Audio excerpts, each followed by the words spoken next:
All right, what's up, everybody? I had to come on at exactly 8:01 just so chat had something to get me on when I started. So there you go, opportunity granted. Um, Super excited today. Obviously, we have a new set to talk about. We have a lot to go over. The goal for today. Well, first things first. Okay, during the last stream, I said that I was going to do an extra stream on Monday. And obviously, I did not. Here's why. There is an advantage from a content creator perspective to be the first to do something, right? As far as like, you know, the first one to post a video gets, more traction and stuff like that. However, I wasn't ready. Like I didn't feel like I had a good enough grasp on the set to where I could actually provide solid value to anybody watching. So therefore, I decided not to do the stream on Monday and give myself a little bit more time so that way I wasn't just kind of talking out of my ass, if you want to be a little bit frank, right? And so I waited till I actually knew a little bit something. Now, if you think this stream is going to be get the 80 cards that are going to win Nats, that's not the stream. The stream is I'm going to be breaking down the set and trying to give people a starting point, right? That is the goal on all three heroes, right? And kind of break down and like read between the lines. I do this every single set. Yeah, doing it first versus doing it right. Absolutely. Well said. Well said. And so I've spent most of today just reading cards and going over everything. And I think I have a solid understanding of two of three. One of them is probably the one you wouldn't expect that I don't have it. You're probably thinking, oh yeah, it's Enigma that you don't have, 100% grasp on, and that's incorrect. It's actually Zen is the one because there's so many different ways that you can tackle that deck, and I'm not entirely sure which direction, but we're going to talk about the different avenues that you can take and why you would make certain decisions over the other and things like that. So we are going to discuss all of those things, right? So I just want to get that out of the way and explain why I was saying that I hope. Yeah, you are correct. I don't have Zen figured out 100%. Yeah, there's no shot. There's too many options, and yeah. So the goal for today is we're going to go through the entire set, talk about cards, we're going to take it a hero at a time. We're going to start with the Mystic talent as a whole, kind of like a macro perspective from the set, and then zoom in on each hero. As I am going through the Mystic talent, feel free to put it in chat which hero you want me to go over first, and I will more than happily do whatever chat wants because you guys are here, and maybe you want to hear one more than the other. I'll leave it up to you guys on the order of which I will do the heroes after the initial Mystic breakdown. Any thoughts on how much chi for everyone? We're going to get into all those questions. We're going to break it all down. Easy. We got it. We're doing all this, okay? So, let's go ahead and get started. I don't see why not, right? Let's go ahead and get started. Okay. This is a set, right? So it's so much more difficult to analyze this set compared to like heavy hitters, which is why I need a little bit more time to kind of, go through everything because there's a lot here. There's a lot, okay? So the overall concept that the Mystic talent is trying to kind of accomplish is getting more value from your blue cards, right? That is kind of the idea, right? You're able to transcend. All of the transcend effects require you to let's go find them. They all require you to play a blue card this turn, whether it be on offense or defense. Either one applies, right? And then it turns itself into a blue card, or a chi, if you will, obviously by flipping Dromai style, right? So we've been trained by LSS to sit there and go, pitch your blue cards for your red cards. And this is the first set that kind of challenges that premise, right? And if you look over the history of Flesh and Blood, a lot of like the quote unquote best decks that the game's ever seen, if you look at them in the one thing that they all share in common is they all had high utility blue cards, right? Whether that be cards like Oldhim having access to like Terra Sunder, or blue Thunderquake, blue Glacial Footstep, just like blues that do something if you do draw that weird hand, right? For Runeblades, you had like Mavrian Skies, and there's like a lot of blue cards that had like a lot of high utility. In Briar, you had Tome of Harvest and stuff like that. So like a lot of the really top decks, they had a way to utilize their blue cards if they had to. Obviously, priority number one is just block with them if you have extras, but this set seems like it's going to push that initiative, right? So let's talk about the transcend. Let's answer the question in chat, right? How much chi should a hero be playing? Well, that's actually a very good answer. And the one thing that you have to keep in mind is, okay, there is the opportunity. First of all, there are 8 cards plus it's not technically a specialization, but it is a Mystic Assassin, Mystic Ninja, and Mystic Illusionist. So it effectively is a specialization as far as like who can play it. Further down the line, that will not be the case. But basically, it is a specialization. So you have 9 transcend cards that you have access to if you do not count the Fable. Okay. So you have the one, like this is news, right? It is not a specialization, but it is Mystic Assassin, and it gives you the opportunity to transcend. Actually, there's a little bit more. I missed this one. Make sure I didn't miss any.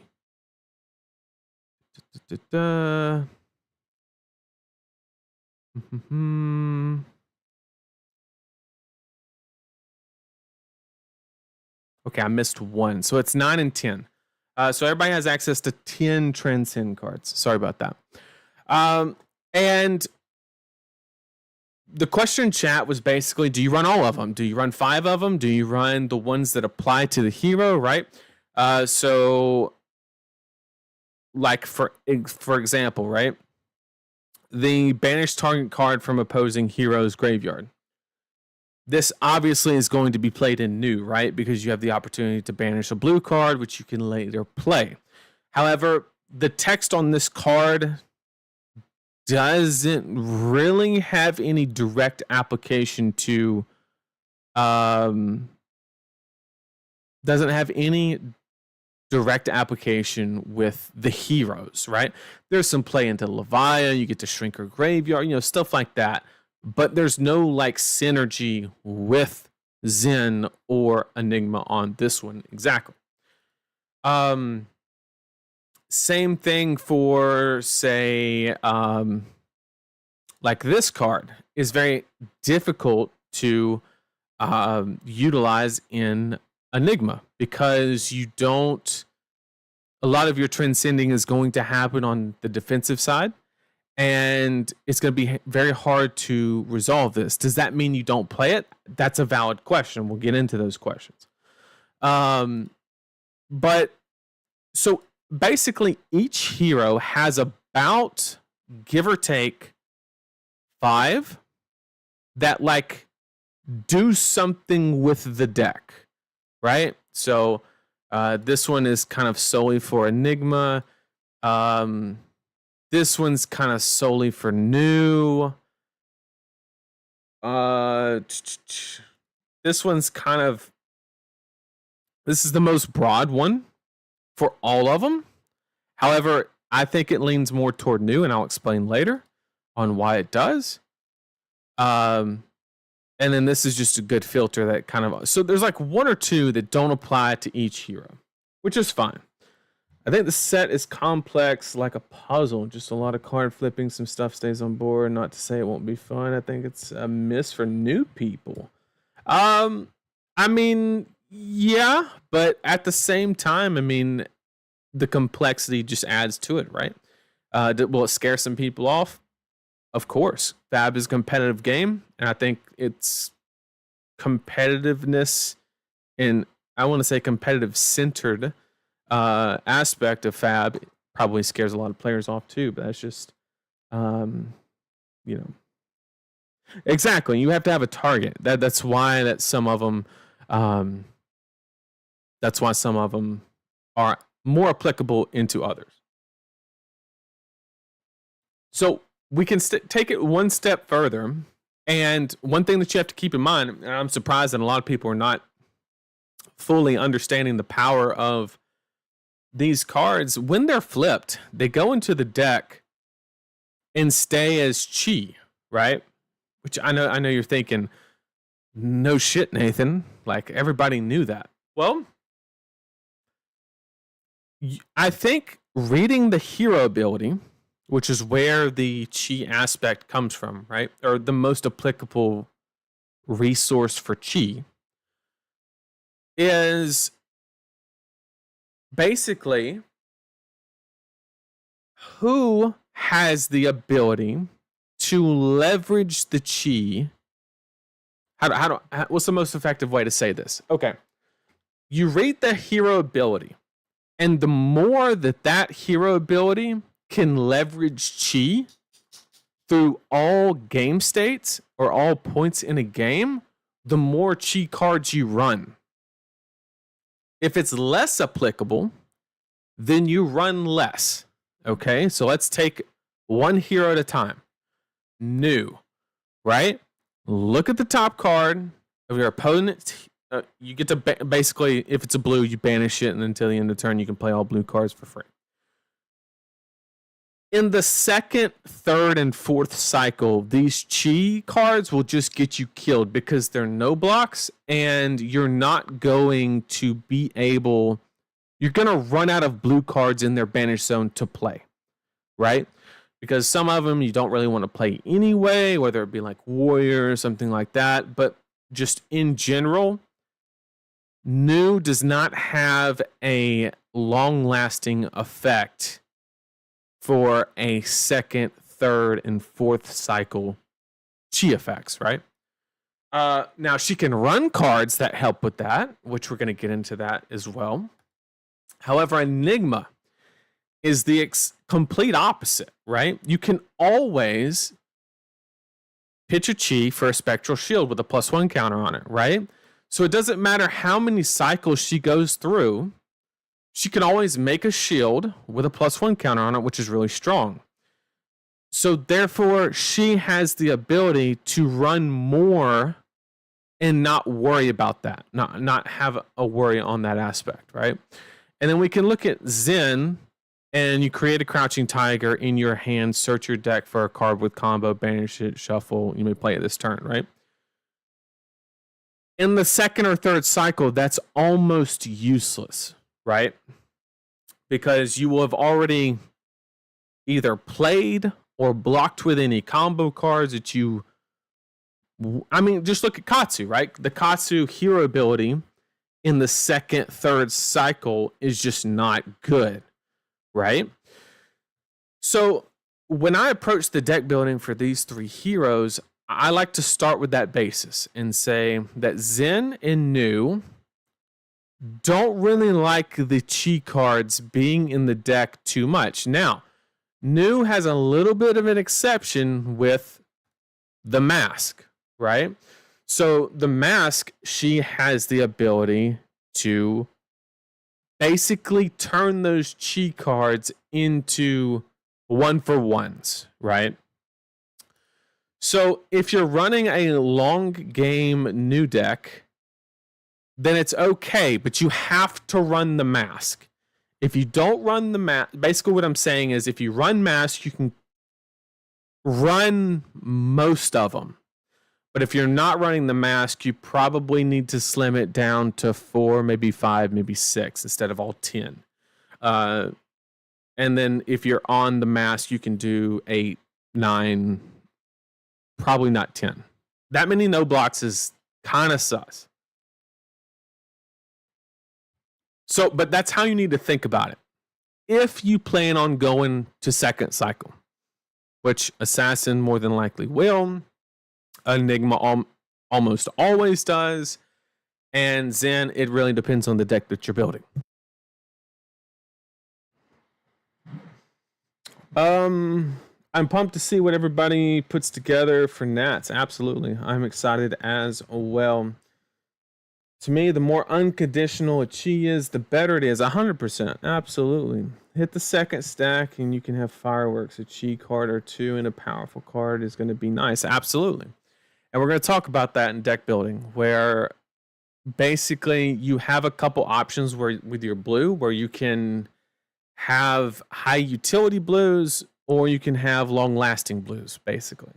And it kind of just depends on what you're going for as far as strategy is concerned. So basically, we haven't solved the transcend issue, but we have basically established that there's two factors that factor in how many of these no block transcend cards that you run. And that is, how long do you plan the game to go? And how well can you utilize the chi after it's flipped? Okay?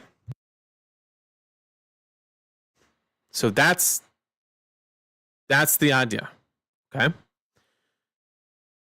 Zen, second, third cycle, chi's bad. It is just a blue card that does not block, is all it is. Whereas New, second, third cycle without mask, it's basically the same thing because you've probably already activated the ability enough times where there's not really anything in banish zone anymore. Of course, that can change as you go through the game. But with mask, it always keeps it alive. You can always trade it a 1-for-1. You just have to attack, which could be good, could be bad. And then Enigma is the best at using chi that's already flipped because it's just a static, constant effect. You know exactly the value you're getting from it, and you know what you can do with it. So she's the best at running more. Okay. So we've kind of established the baseline. Okay, let's go over some generic cards because we might have to revisit those. So it's very important. We can go over I'll do a quick summary of the expansion slot. The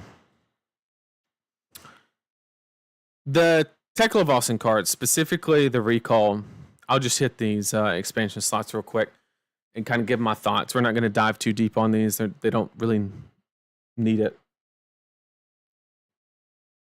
So I saw this one. You can play boost Tekla. You can banish your singularity and get it back, right? That's the power. The rest of these are super mid. They serve a purpose. They're arcane barrier. The problem is, like, the only way that this arcane barrier actually has text, right? Because Kano's just going to blow you up before, is there is some sideboarding mind games where they don't know if you're running like the AB2 helm and the boots and just running like 2 Evo slots. The Kano player doesn't know that. And if they have a stack plan, built into your deck, like that we've been seeing recently with the Sink Belows and the Fate Foreseens and all that.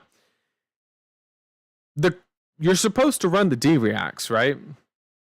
Against that type of strategy. And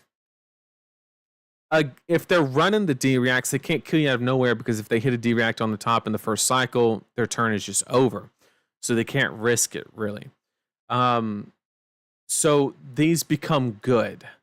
However, if they don't have the D-Reacts in, they're just bad. They're just going to kill you before you get them equipped, and they don't really matter. So I think I think this is the best. People were complaining about AB. Here you go. Probably should have been on like the starting set, maybe. I don't know. But this is like the card, right? Gives you the option of playing Boost Teklo. I've also heard some complaints about Teklo getting 4 expansion slots. Let me know what you think about that in chat. It is kind of unfortunate. It takes up 4 whole slots. Those could have been other cards, but at the same time, we don't know if LSS would have actively used those cards as slots, right? So they could have just been like, oh, we were only doing X amount over here, and then we just threw in 4 more, right? So they weren't really taking up 4 slots. They just put 4 cards in it, is probably the correct way to think about it. I think Visit the Golden Anvil is not great. I know it's going to surprise a lot of people. Josh probably just, panicked a little bit, but I understand the premise behind the card, but I think giving up so many sideboard slots to have so much more equipment that I don't know. I think you're giving up so many smaller percentages in sideboarding advantage to not actually extract that much of an advantage in a lot of matchups. That's my personal opinion. The Goldman Estate is an amazing card. It'll probably go in a 1-for-1 trade for Terra Sunder because you want to keep your clash percentage high. And it's Cast Bones at home, right? Nothing more to be said. I think it's a great card. I think this card's phenomenal. And all you needed to know that it's phenomenal is it's a Mechanologist card that blocks 2. That as soon as you see that combination right there, you should know this card is really good. So with that being said, it allows you to not run cards like Recharge that force you to invest a card plus an attack, right? This one you can just play it out. You don't have to attack. Because Recharge you have to actually boost to get the I guess technically you don't have to attack, but to get the value from it, the pump, you have to boost an attack, right? Whereas this is blue. Just kind of does everything that Max is really wanting to do. Or anybody that's really trying to run that. I don't see why they didn't print the AB in bright lights, to be honest. It was easy to see a hero can't play AB. Yep. I mean, if they print AB, it becomes terrible in drafts. So the only slot that they had available to actually print it was the cold foil slot, where they put the what was it? The one from the round the table Evos. They put those in cold foil in bright lights as the cold foil rares or whatever, or some of them. And you have the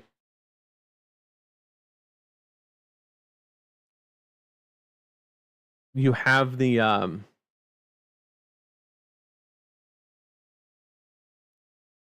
could have put the AB Evo in that slot. The problem there is that your only copy of that card, if it doesn't hinder draft, is now cold foil. So now you have like a short printed effect, right? because it's the only version of that card, whereas the other one was just a reprint. So it's a tough situation on LSS's behalf. We've kind of already talked about this card. It's a Warmonger's Hedge, basically. I don't think it'll see an abundant amount of play, but I think that the importance of this card is in casual play, and it really helps casual players get over the bad effect of Warmongers, right? I think that's the important role that this card plays. I don't think it's extremely good. I think it has its place, but and it could see some play, but we'll see. I'm not too high on Murky, to be honest. Kind of forces you into the other bow. But or aim counters in general, which is not how I like to play Riptide. I like the more aggressive list. But in a more mid-range control-y version, it's probably a perfectly fine card. Probably pretty good at that.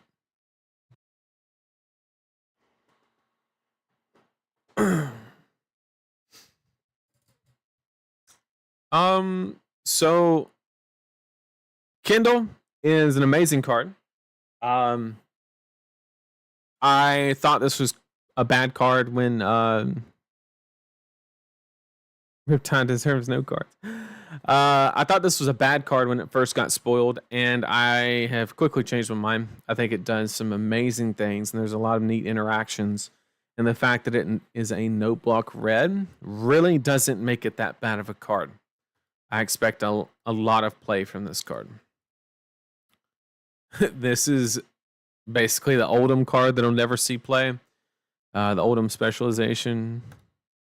I've already talked about this card. I think it's great. Is it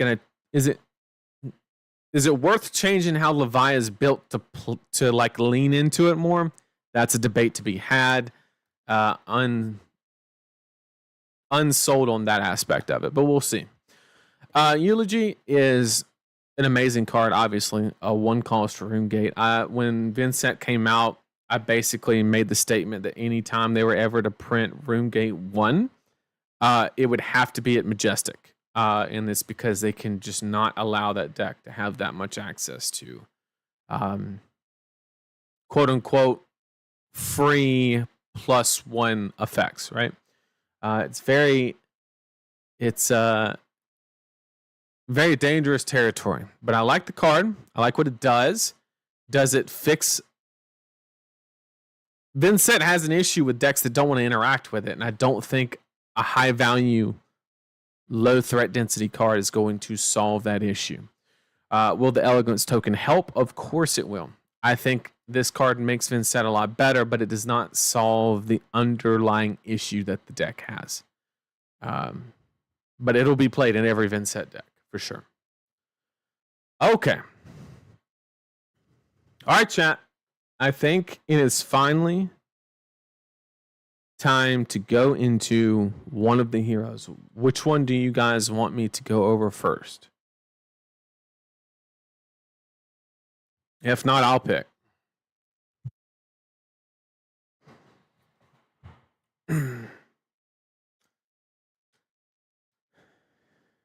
It's a popper, not Kindle's fire. Yep. Theory is next Stromai won't make Ash as easy, so we need the set of dust. I could see it. I mean the dust, if that's like your primary way of getting Ash, then the hero's bad. Because I don't know.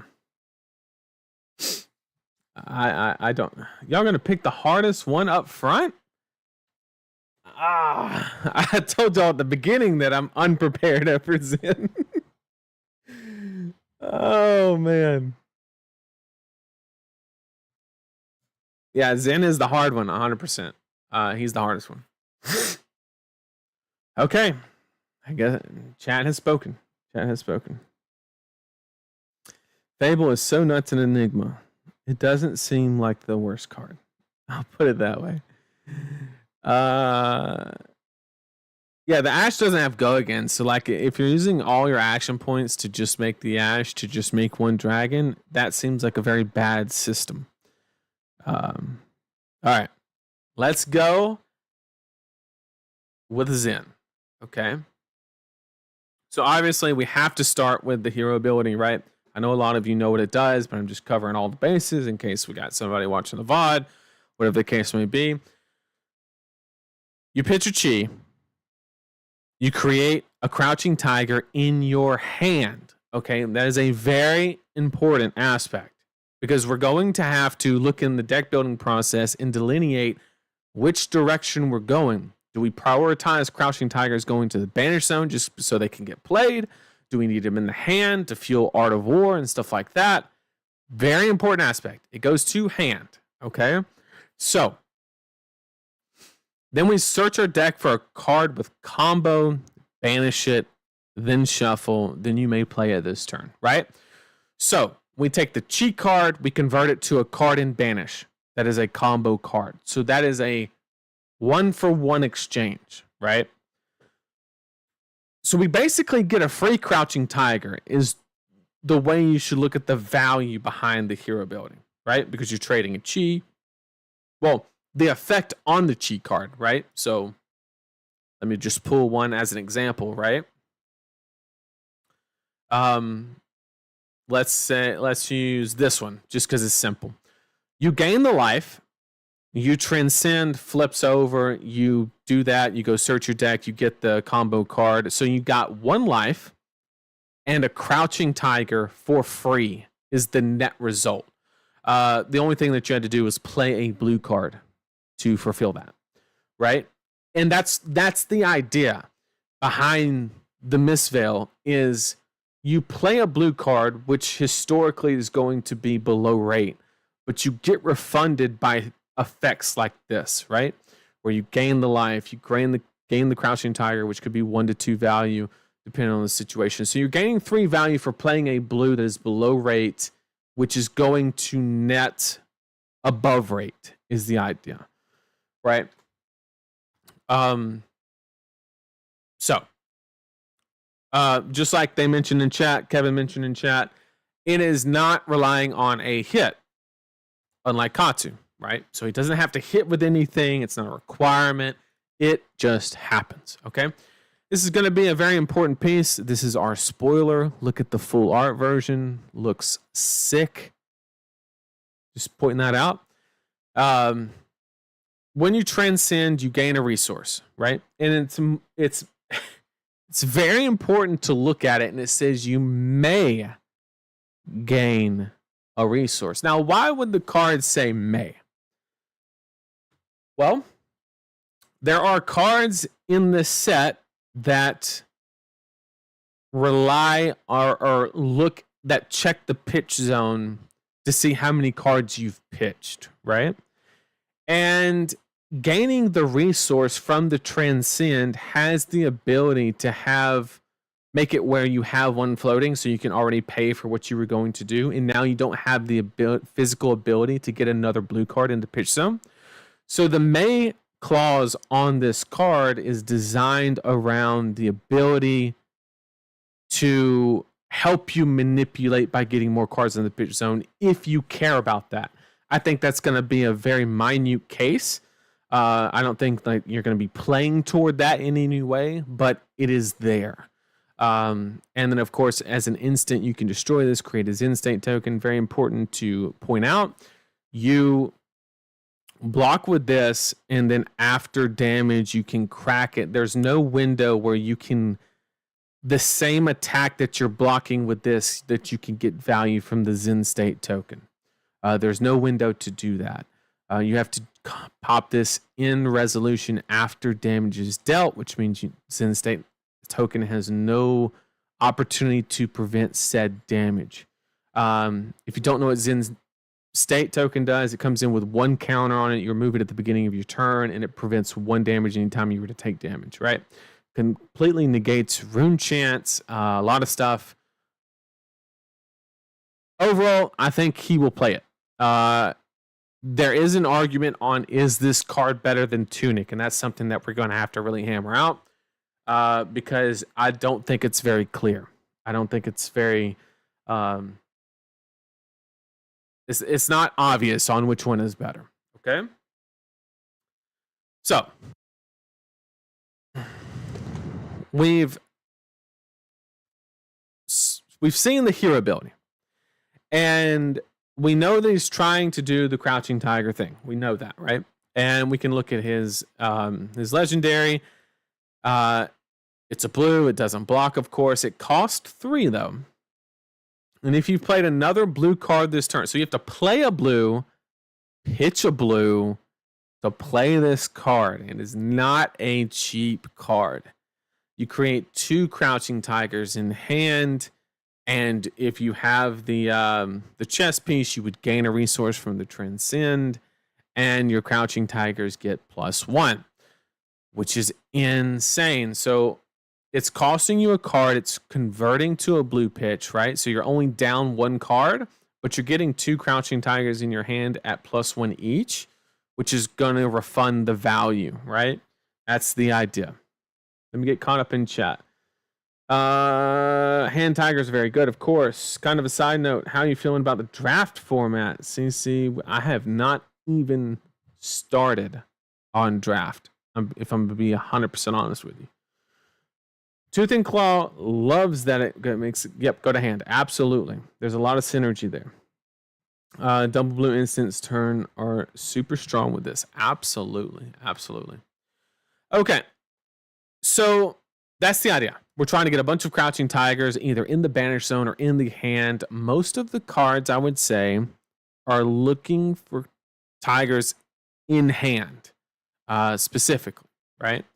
But it's important to... So what I've done is I pulled up a Fabrary, another tab, and basically just typed in Crouching, right? So this is every card that deals with Crouching Tigers, right? So we're going to look at the deck kind of backwards. We're going to say, okay, what is everything that involves Crouching Tigers? And then we look at some of the key cards, and then we go, how can we support that? What blue count do we need? What cost curve have we established kind of situation, okay?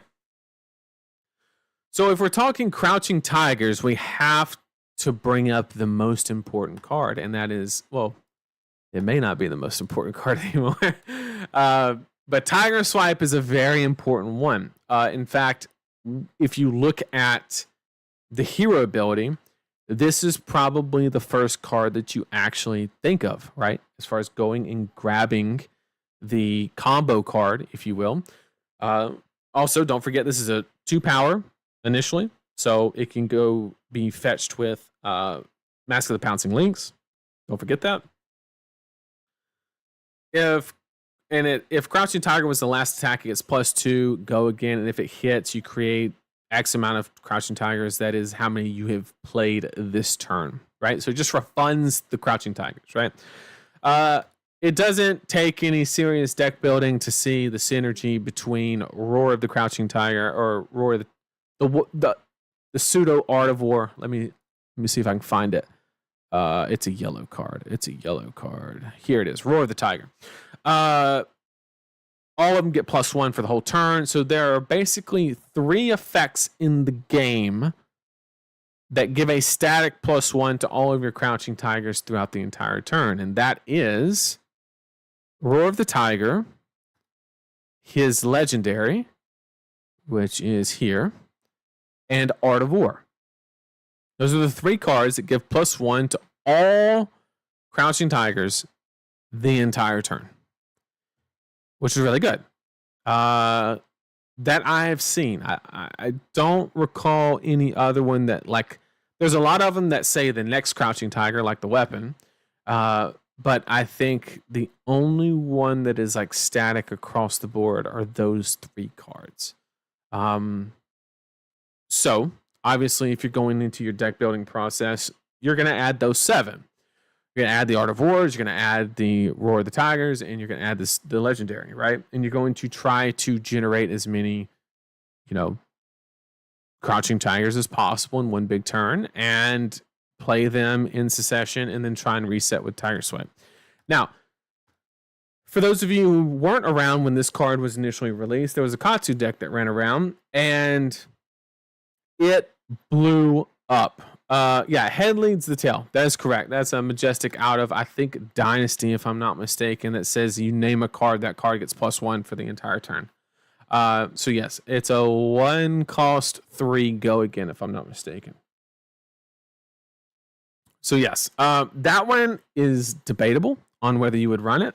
I think it's worth consideration, but at 10 cards, you're going to start affecting your ability to actually generate the Tigers, right? Not saying that it's not to be included. I'm just saying that it's something that you have to be aware of. There's a lot of ratios that are going to go on in this deck, and it's actually wild.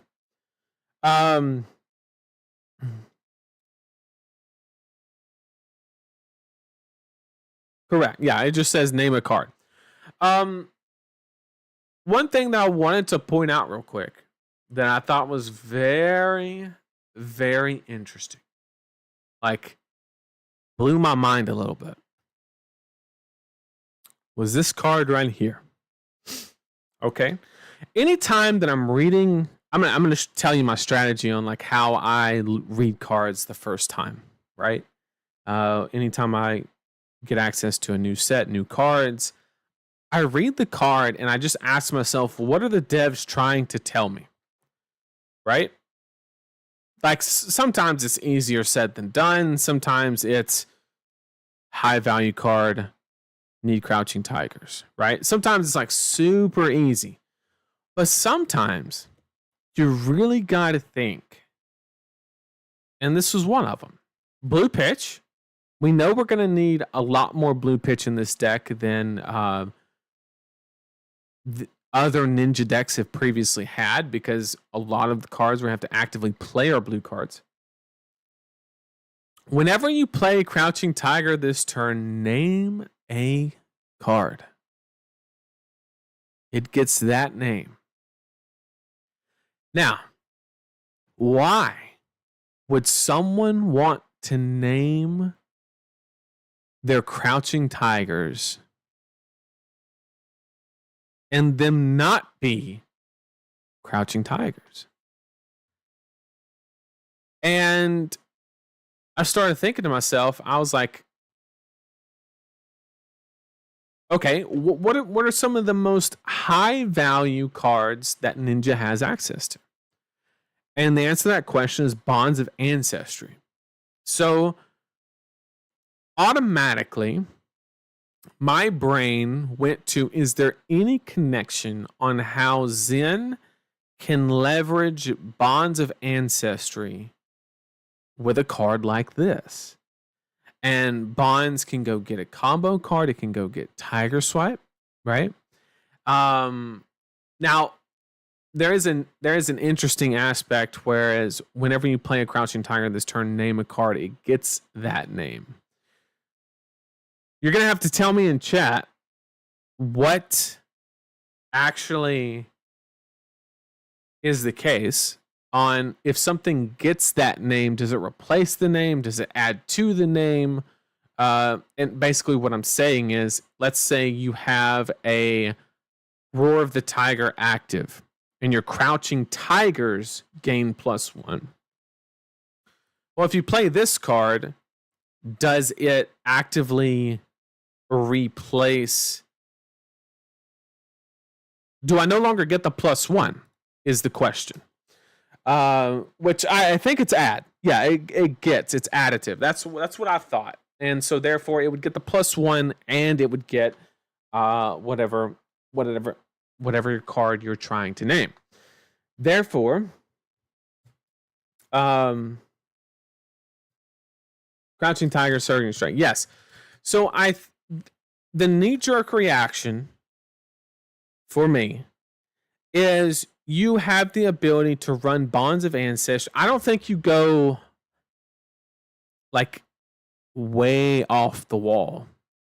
I mean, you could build a shitty Katsu deck. You have that option. But one thing that you're going to find when you're building decks with these Mistveil heroes is you are literally just 90% of the deck is going to be picking the best blues. Blue cards that you can play as close to rate as possible, right? Which is why a lot of these Mistveil heroes are going to have a lot higher blue count than, like, Ninja historically has hovered around 18 to 21. I think Zen will be in the ballpark of 25. Just have that higher blue count because sometimes you're going to be wanting to play them. And, you know, you need those blue cards in case you draw multiples. You just need the blue cards that do something, that have value attached. The Crouching Tiger you played that caused this effect to trigger will get the name in addition to its original name in the release notes. Awesome. Thank you. So it's two names. But what attracted me to this card was it was a card that had a good set of text on it, and it was a blue strip block 3. So I was like, okay, we can make this work, right? And that's how I approached a lot of these cards, right? I think it's going to be very important to find the blue cards that have utility, right? Like this one, I know seems crazy. Like, why would you run a blue 2 block? And the answer to that question is this card right here is one of the most efficient ways that you can turn on a transcend. And it somewhat replaces itself. So this card, I think, is actually amazing in Zim. Just from a macro perspective, right? Specifically the blue one. I know you're like, oh, but the red one, or there is no red one. Is there a red? There's not a red one. But, you know, the yellow one blocks, we don't care. We want to play blues to turn on the transcends to actually activate all of those things. Block doesn't count toward transcend. It's not a D-react. Block cards can't be played. You're right. Yep, you're right. Card's dog shit. Don't play it. So this is one that I went to the very first time. It doesn't say play. It says defend. You may defend with it from Arsenal. It doesn't say play. I think they are right. My State of the Tiger was one that I thought was like a clear winner. However, I quickly ran into a problem where I did not know, like, this card cannot appropriately turn on a transcend because you're not going to be able to leverage the chi into anything. The only line that you have available with this card specifically is you play this, you play your blue transcend card, and it flips into chi, you activate your hero ability. But you waste the combo card because you can't really play it because you don't have an action point. But you could like Arsenal the Crouching Tiger, which is like not exciting. You're basically burning a card, which may not. Does it say may? No, it says search your deck for a combo card and banish it. So it is a must. So you literally burn a card, and more importantly, shuffle your deck. So I thought that this was going to be a really good card, but I'm actually kind of. I mean, it's not a bad card. However, this card does nothing with Transcend. It does absolutely nothing with Transcend, but it is a solid card. It's a blue block 3 that actually plays into the synergy of the deck. So just keep that in mind. I'm pretty sure that everybody went straight to Predatory Streak. Predatory Streak with Tiger Swipe, that was like the old combo. You basically get Tiger Swipe, Predatory Streak, and Roar of the Tiger, or Art of War, or both. And you just go bunch of chain links wide, and then you weave in a Tiger Swipe, and then just keep going. For that reason, I think that this Zen will run breaking scales because you need to threaten more on the block.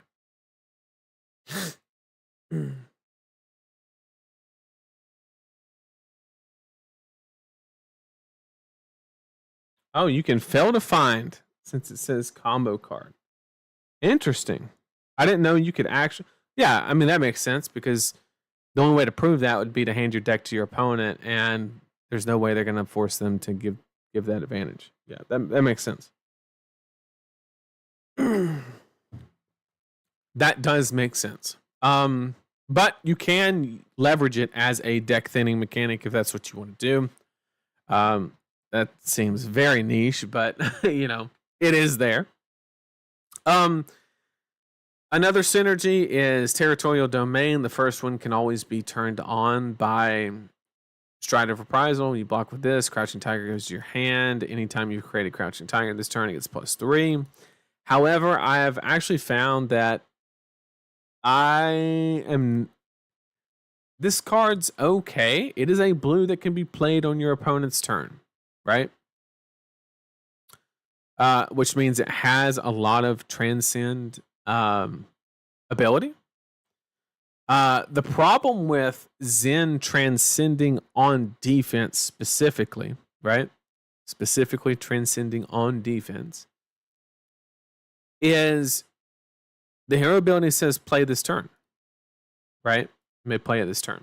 So Zen by design does not want to transcend on defense. He does not want to do it. Just by design. So not a fan of this card. I don't want to see this card. What this card, if you run, let's say you run one of these just for the interaction with Stride of Reprisal. What this is going to do is instead of using your Stride when you have the big combo cards like Roar of the Tiger, Art of War, and stuff like that, you're just going to use it whenever you rip this. You may not even be able to leverage the Crouching Tiger, right? I think this card will be played. I think this is a good card. I think this has the potential to be his default leg piece. But I'm not a fan of this card.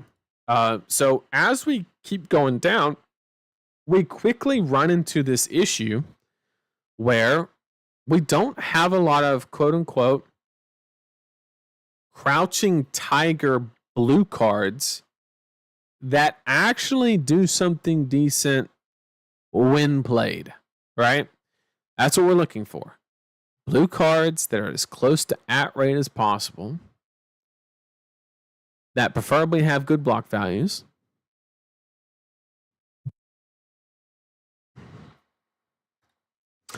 Initially, I thought of this one. The problem here, if this was a instant, I think this would be phenomenal because you could use it as an attack reaction. Maybe it's too good, but I don't. It is a blue block 3 that is easily played. So I think this is actually probably one of the best candidates that we've seen, other than, of course, the Majestic. Let me get caught up in chat. Make sure I didn't miss same issue as before. You're blocking, not playing it correct. No, using AD react is playing it. That's the difference. A defense reaction is played. So you could run Blue Sigil. It's a terrible card, but you could choose to do that. So basically, anytime, I think that if you can play a card, a blue card on offense that can average 2 value, I think it's a good pick. I don't mean attack for 2, but have a net value of 2. So I think this is a so this one is a situational 3, which it blocks 3, and we have the ability to either just block with it if we don't have the transcend card, or if we play it with the transcend card, it gives us the 3, because we're going to play this, and then in response to this card's activation, we're going to play our instance, flip it, transcend, and then this card will resolve, and then we'll get the +3. So we'll get 3 value from our blue, which is at rate, and we got free effects, which is amazing. So Wind Chakra is actually really good. The only requirement is we need a Crouching Tiger, which in this deck should not be that difficult. I understand it's not a reaction, Damien. I'm just saying that you're playing it and getting 3 value from it. That's all I'm saying. Okay. Yeah, Amnesia is good against this deck.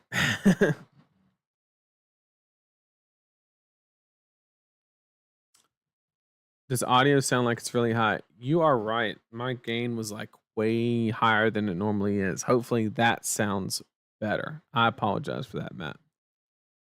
Okay. So continuing with the premise of blue cards, we have to speed up Zen because we're spending a lot of time on Zen, which is okay because he's actually the hardest one, I think. My personal opinion. Maw is an all-star, right?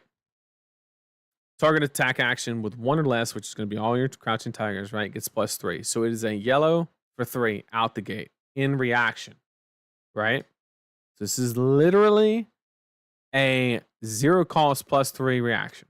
And then target Crouching Tiger gets, when it hits, create 2 Crouching Tigers in the banish zone. You may play them this turn. So you combine Maw with any Roar of the Tiger or Devore effect at all, it becomes easily a 1 card 5 in reaction stuff, which is insane. It is actually insane. Yeah, sorry about that, Matt. Thank you for letting me know. I can't change it if I don't know. All I did was look down. I appreciate it.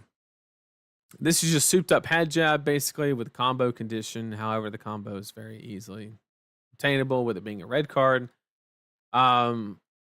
Is this a blue that we can extract value from when this attacks? If a blue attack action card, nope. So this basically requires 2 blue attacks, which is going to be so below rate that I doubt we'll be able to make up the difference on the transcend.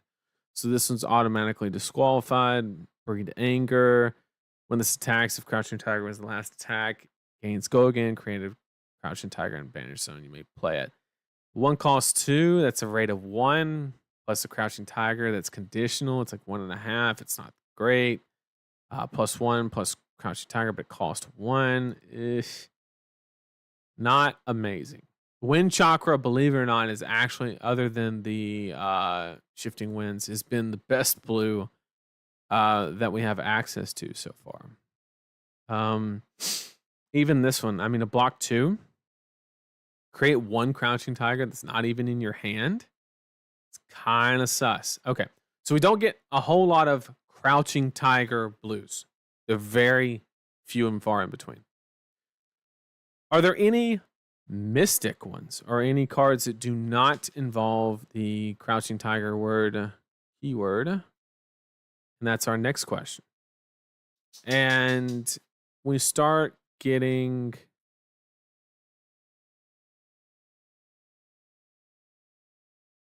Where's the just mystic cards? Just mystic. Here we go. Okay, are there any of these that are easily we can extract value from them being blue? So they need to have go again because we want to continue our turn with Zen. So we need blue as close to rate as possible with go again, or it being an instant. Either one's fine. The value extracted here is on defense, which is not what we want.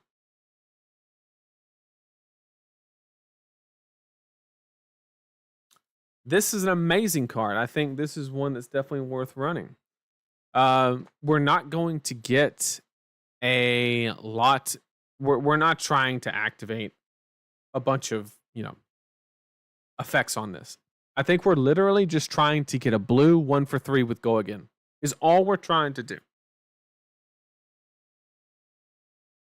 I think this is a phenomenal card, and this will be played in most of the Mistveil kind of deck. I mean, it just does a lot. It does a lot.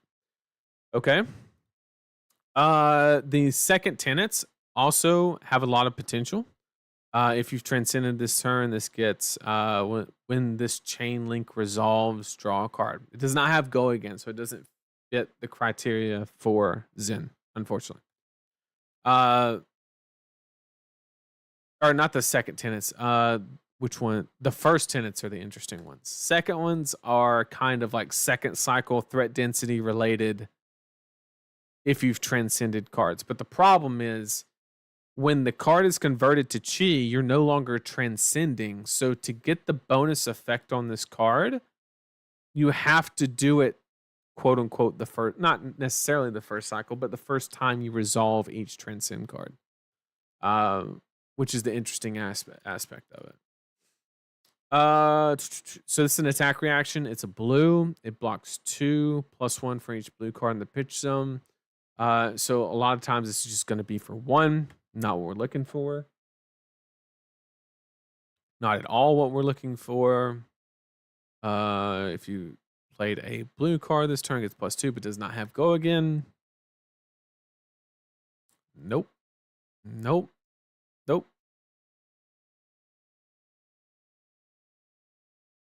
Sorry about that.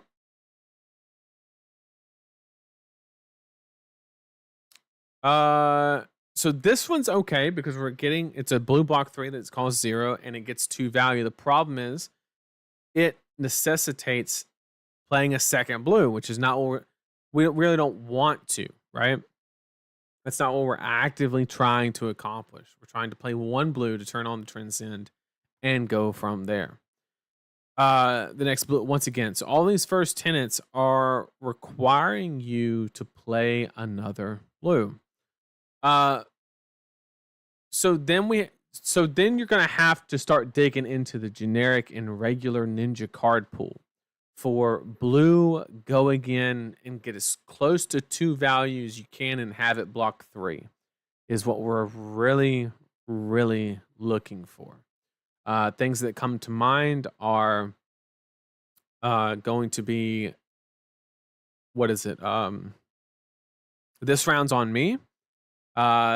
It doesn't necessarily, it has a very good chance to basically get 2 value, and you're playing a blue card and you're also refunding it, right? You lose the 1 pitch is basically the net result, but you're gonna make that up on the transcend. So I think this round's on me is a very convenient, plausible way to get into your transcend. Yeah, we're on Zen right now. He's our first one, and we're gonna talk about a couple more things, but I don't think there's too much. Like I said, this was the one that I was least prepared for. If we're being 100% honest, because there's so many different directions. So there's a couple ratios. So ultimately, what is Zen? We talked about, how we're trying to get the transcend, when we want to do it. So Zen wants to basically transcend on the offensive game plan, so on the attack turn, not on the defense turn, which is not the same for every hero. And then we want to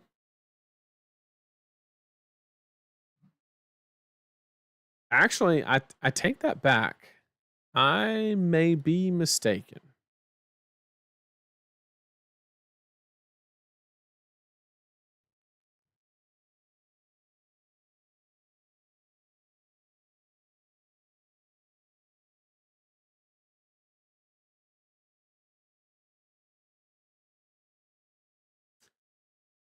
Chat,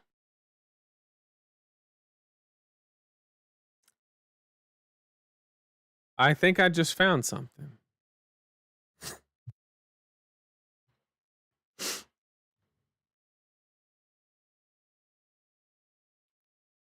None of the cards that we care about right? There's some of this like draft cards that say if you've transcended this turn, this gets go again, yada yada yada. The rest of it, his hero ability doesn't care when we transcend. Does not give a shit. No other card is referencing transcend. And here's what I would like to suggest.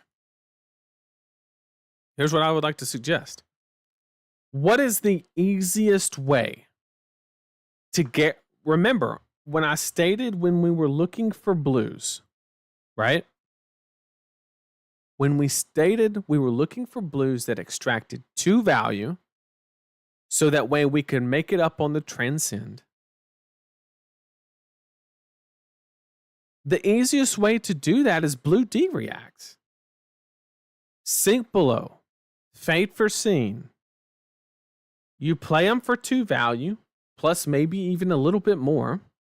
You transcend on your opponent's turn, which flips it into a chi. And then on your on your turn, you just go. You get your Crouching Tiger in your hand to start your turn, so all your shit's turned on. You get your combo ready, locked and loaded.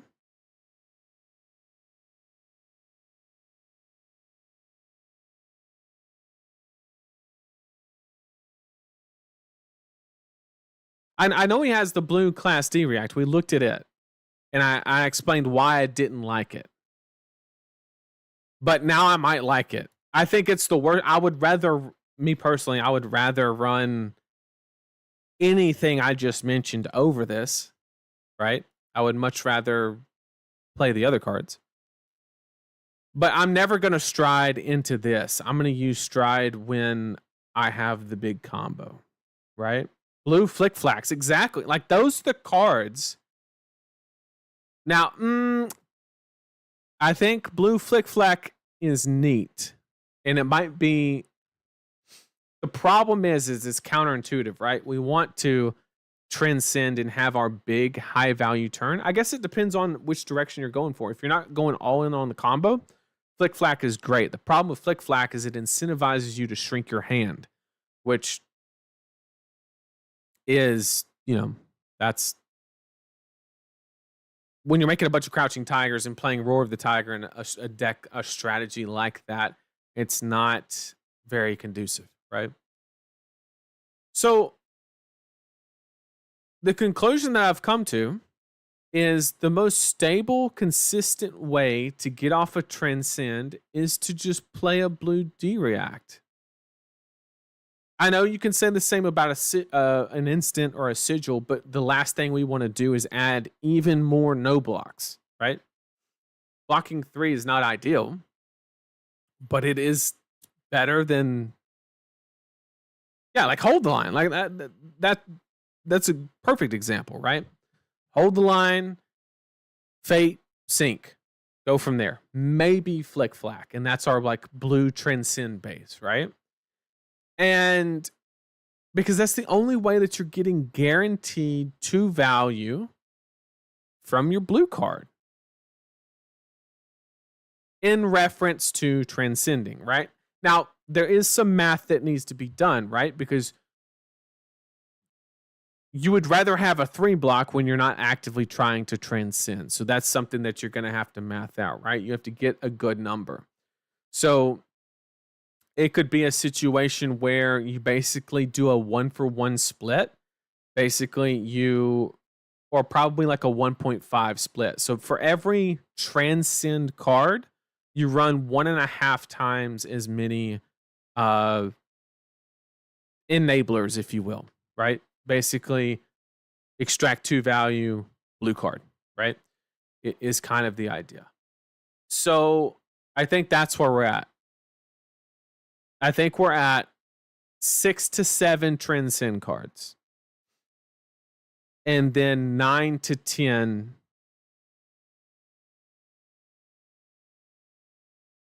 blue D reacts.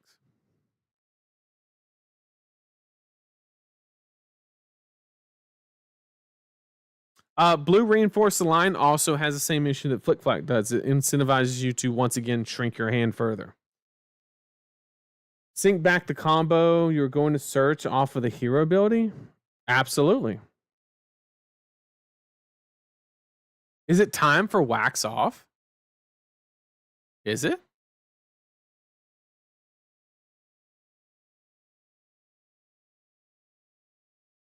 If you've played wax on this turn, create. Well, it's a 1 though. Ugh. It's not time for wax off. It is not. As cool as it would be. Okay.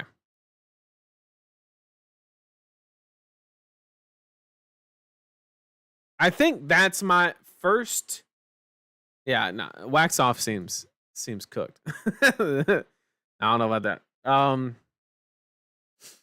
So my first analysis on Zen is like we talked about 6 transcend cards because it does absolutely nothing second cycle. You don't want to have a bunch of no blocks in your deck because Zen, it's very hard for him to extract value from it, and he doesn't need to do it that many times to win a game. A lot of his cards actually block 3, believe it or not, which is actually impressive. Then you're going to have to do your ratio on Tiger Generation and closers, right? So Key Unleashed is a good example, right? You have to balance Tiger Generation with, if I can find it, here we go. A Key Unleashed, which is a combo card as a finisher, quote unquote. Also, let's talk about cost curve for a second. I see him being on a 1-2 cost curve, right? 1 cost attack actions with the Kakarama, right? That's not how you say that. This thing, the stick. I threw an M in there. I said Kakarama. Oh man. So I think that's the idea. That's where I'm at with Zen. Blue D reacts to enable a quick and clean transcend when it happens. Don't want to run too many of them, obviously.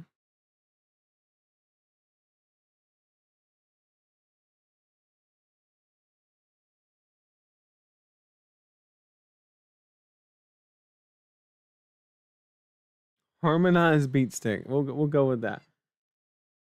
Yeah, I think that's where we're at. I like that idea. As far as any of these cards that really help, not really, because this is a 1. It doesn't really do anything for us. This is a 0 cost, but it doesn't have go against, so it doesn't do anything. Yeah, so that's where we're at. We want to play our blues when we can, when it's convenient, right? Have a higher blue count to support the weapon, and then 1 cost attacks. So where I would start as far as the attack action side of it, I would simply go after I did my blue base and my D reacts, the initial, I would take whatever's left. Let's say it's 45. And what I would do is I would make about 24 Tiger Generation related cards. And then the rest of those cards, so it'd be what, 24. Let's say we have 15 like blue transcend related cards. That leaves us with 45 cards main deck. And then we'll say the 10 Tiger support cards, the Artivores, the Roar of the Crouching or Roar of the Tiger, and maybe even the generic one, and then his legendary. That's 10. That takes us to 35. Then what we can do is we can put in, I would say, as simple as like literally 6 combo finishers. I don't think you need a lot more than that. And then basically you have the ability to go the rest with like some sort of Tiger Generation. Is kind of what I would be looking at.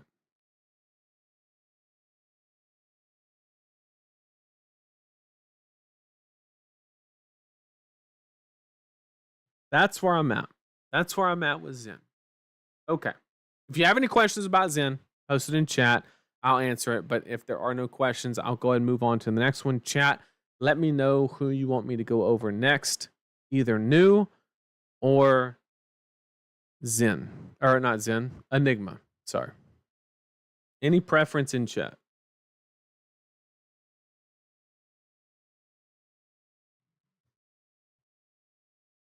Is Ancestral Harmony.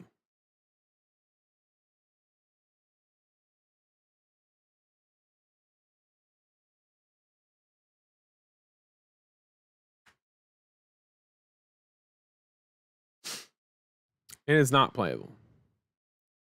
You're not getting, there's not going to be enough combo cards in the deck. I think there'll be probably 12 combo cards. Follow your heart. New. All right, seems like you guys want new. Okay, let's do new. Okay. Let's go over new. This one's gonna be a lot quicker. I'm ready for this one. Okay. I'm ready for this one.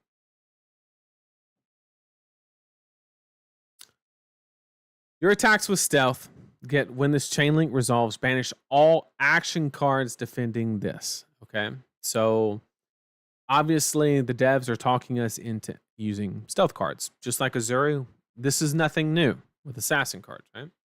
The difference is where Azuri had cards she wanted to flash in. I think we're going to run more reactions that we want to play onto the card. So I think it's almost going to be the same deck with a higher blue count, but the ratio basis is going to be very, very similar, right?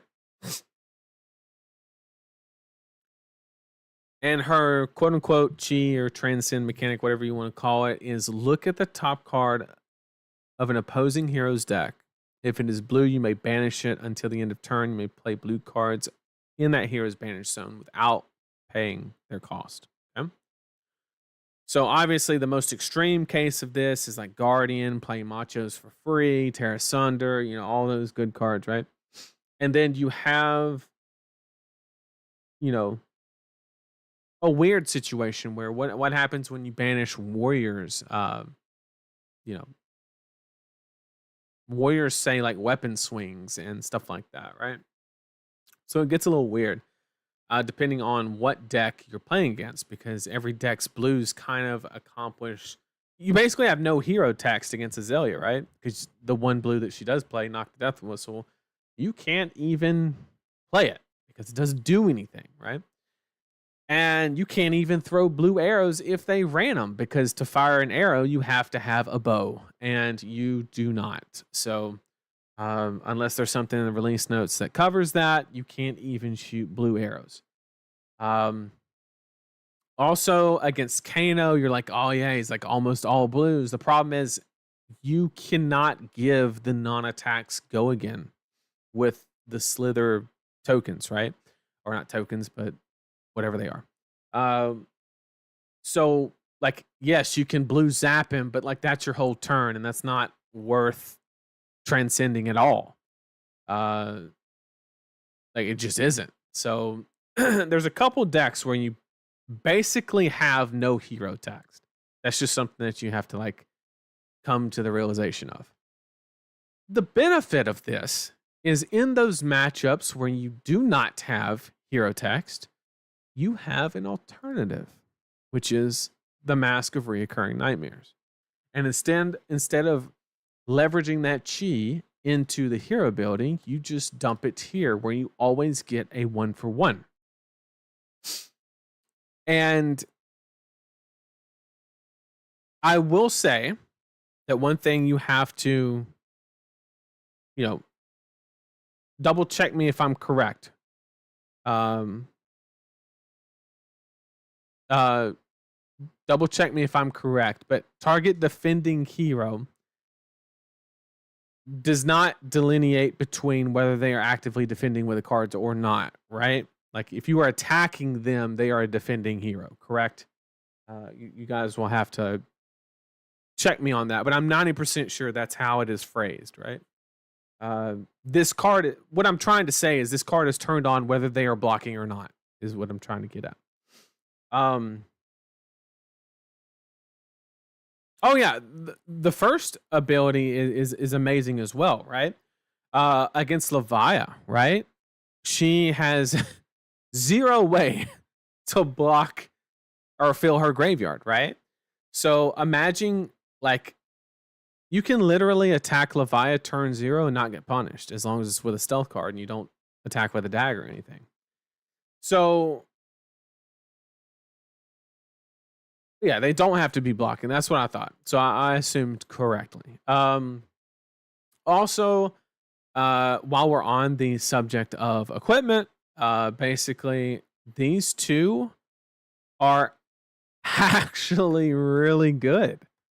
It's been a long time since like the common set. I think these two are the default pieces. There's no way I'm running Snapdragons over this. There's no way, like, I think they're just good.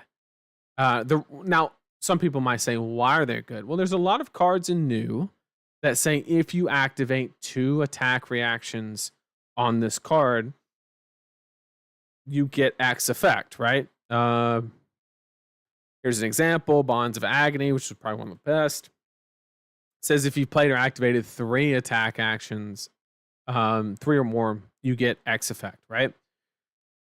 Each one of these count as 2 because you activate the reaction on the card and then it puts the slither in your hand in which you can play, which is the second one, right? So you have a world where, like, you can activate one of these and activate your mask and turn on your Bonds of Agony, right?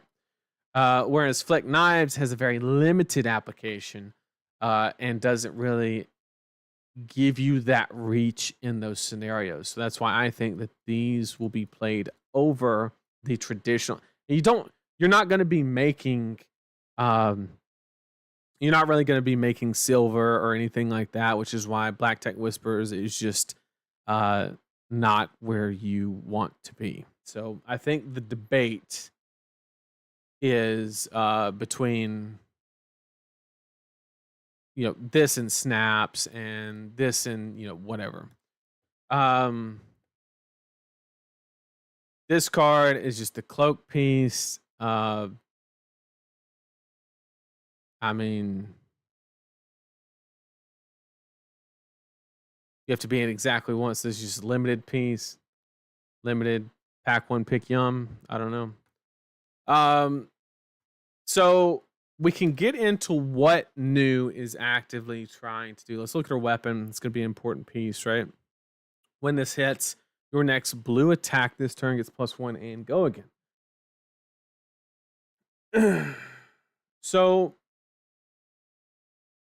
once again, the overarching theme of the Mistveil is getting your blue cards at rate to then let the transcend cards take it above rate, is the idea.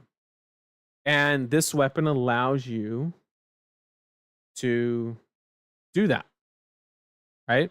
Because you are basically going to, now this does take a whole card, right? So you have to factor in the combination of this effect and the 1 damage it's doing. But I think this card is what turns on news ability, right? Because you basically get to present this blade and they don't know whether you plan on transcending, and then you basically transcend, and now they're, now they have a situation where they're playing cards out of your banish zone with go again, right? And that is, I don't think that you're going to be leaning on this card every single turn. I don't think you're going to be trying to go again and all of these things. I don't think that's what the use case for this card is. So with that being said, what is New's overarching strategy? And I think the deck can be built 2 ways that I have found. And it all comes down to what stealth cards you're prioritizing. Now, I know that sounds like super obvious, but if you notice, there is a trend among the stealth cards. If you banish X, gain a life. If you banish X, gain a life. Banish extra cards. Banish extra cards from their graveyard from the top of their deck. Gain a life. Gain a life. You see what I'm saying? It's either gain a life or banish more cards from different places, right? Sometimes not different places, sometimes the same place. So what I think the best way to play new is, I know people are going to hate hearing this because it's not as cool. I think New's a fatigue deck. I think New is trying to, I think New is what Arachne wishes he was. Because I'll phrase it this way. Why does New make a good fatigue deck? Well, the idea is you literally have the ability. Imagine if a fatigue deck could register 90 cards. Think about that for a second. And that's New. Because in regards to threat density, right? For those of you who don't know what threat density is, it's basically how much damage or damage prevention and aggression you can present if you add up all your cards. But when you're playing your opponent's cards against them, it literally, every card you banish that you can play is a 2x threat density multiplier, right? And what do I mean by that? I mean, if you banish a blue, we'll use the most basic example possible. We'll say a Dishonor, right? Dishonor would have sent 4 damage at me, right? So in a fatigue math situation, by banishing Dishonor off the top of the deck, not even factoring in, oh, that's 1 less copy or anything, just looking at the card in a vacuum, I stopped 4 damage from coming at me, and I have 2 additional threat density to throw at my opponent. So as far as a threat density equation, it is a swap of 6. 6, right? And for sure, a fatigue deck that runs 6 no blocks, well, we're going to get into that, right?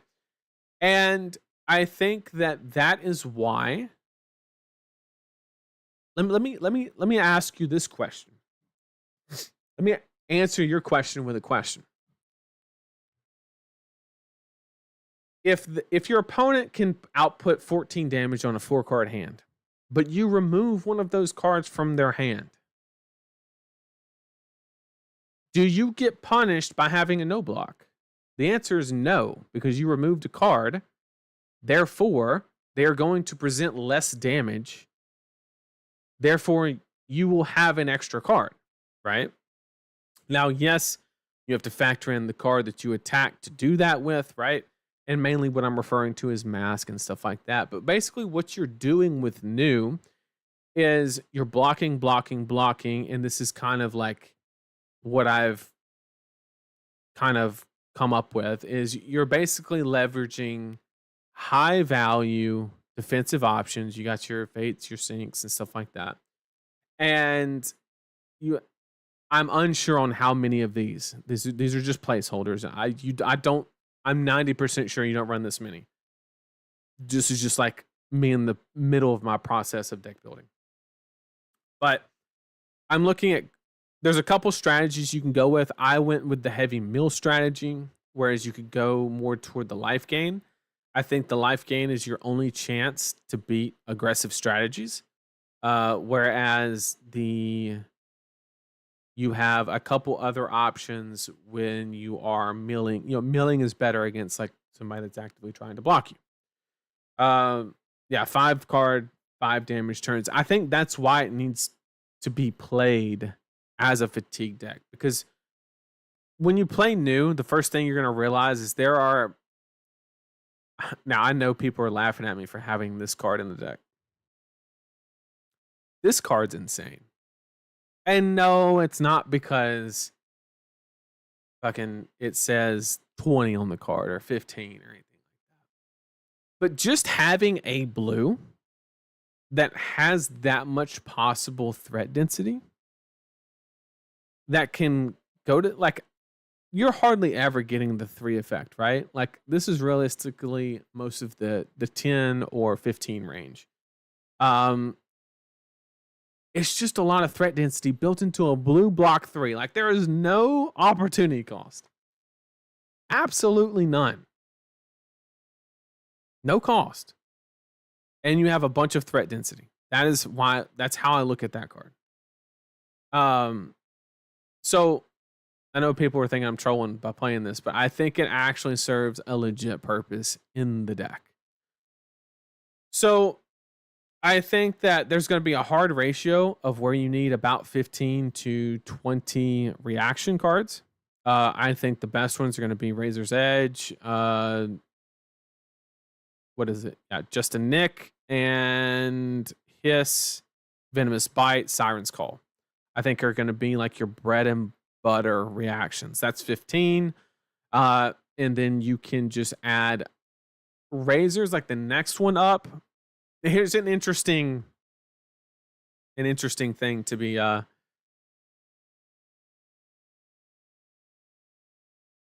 just thought about it. Blue Shred, play it, turns on the transcend card. You can transcend while it's on the stack. You get your chi, then you can activate mask. That's kind of good. So Blue Shred probably makes the cut as well, now that I think about it. So that's kind of the idea. I think Eradicate is kind of one of the reasons why I'm much more on. I'm not as high on Shred as I usually would be, because I love Shred as a card. Is you're dealing with blue cards, so bringing the opponent's attack values down or block values down are much less effective than bringing yours up, right? Because a lot of time what's going to happen is they're going to put like a piece of armor in front. Is what you're going to notice is like the most common action against new. And Shred is just lackluster. Like, yes, you're still going to deal your damage. I get that. But the problem is you're not going to realize the value of, your reaction, right? You're still playing a blue card dealing 1 damage, and you're playing the Shred to negate. So you're not getting any value. Whereas if you pump it over, you'll leak a little bit more damage and get more value that way. It is a little bit more risky because when they actually block with a card, you have to have enough to go over, and there are some hedges to be made on whether you want to go the Shred route or the pump route. And the pump route works better with Eradicate in the event of Hiss and Venomous Bite and stuff like that. So you kind of pick your poison, no pun intended, and decide which way you want to go. Looking for Scrap is obviously an amazing card. You can go with E Strikes. There's plenty of options. I have one Leave No Witness in is basically better codex targets. You could even go with a Death Touch. I have that on the table as well as an option. But let's go get back into kind of her key cards and what she's actively trying to do. I'm glad to see Nathan happy again. Sad he's wasting it on this. No, I'm just going over it. Blue block 3 with the potential fun stuff is perfectly fine. I think 3 is too many though. I will give you that. Siren's Call. No Flick Knives. No. Flick Knives, I think that getting the wave turning on the double downs and stuff like that is actually better than the flick knives. Me personally.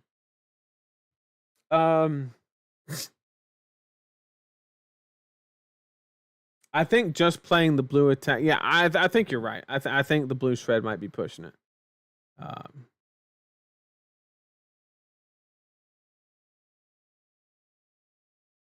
think 3 is too many though. I will not give you that. You know, it is what it is. It is what it is. Do you think New's Mystic card's abilities are more valuable than playing Azuri versus playing Azuri, where the hero ability serves as the first required reaction for some of the new cards?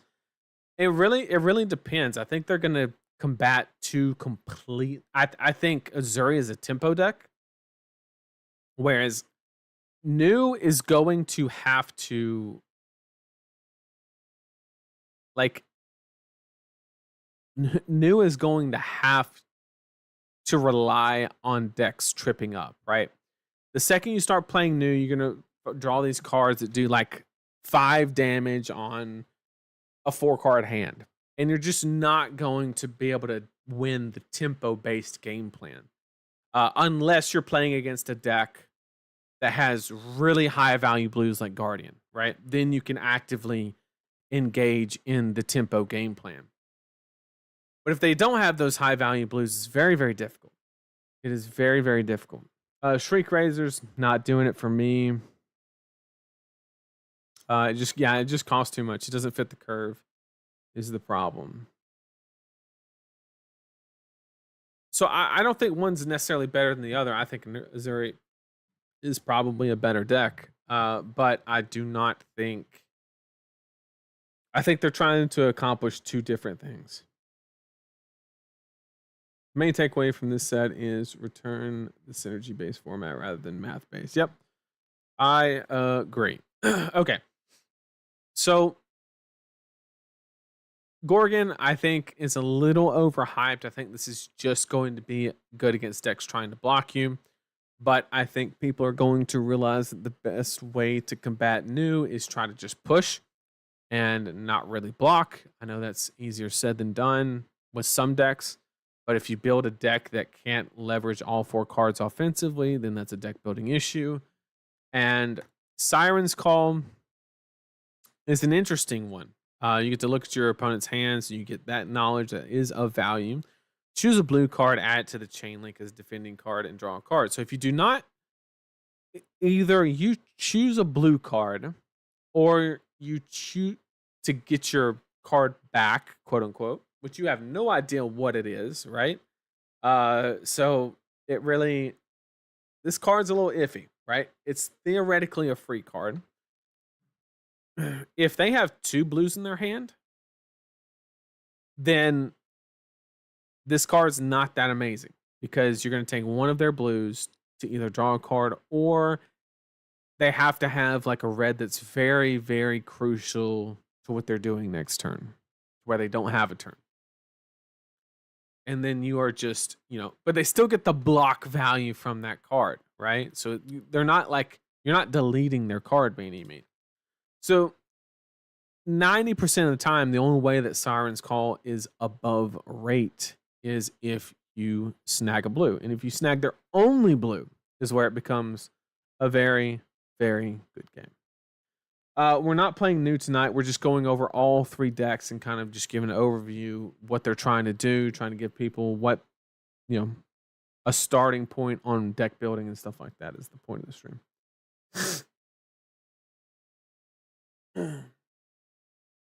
Pulse Wave, my only blue. Yeah, if they take the only one, then it's amazing.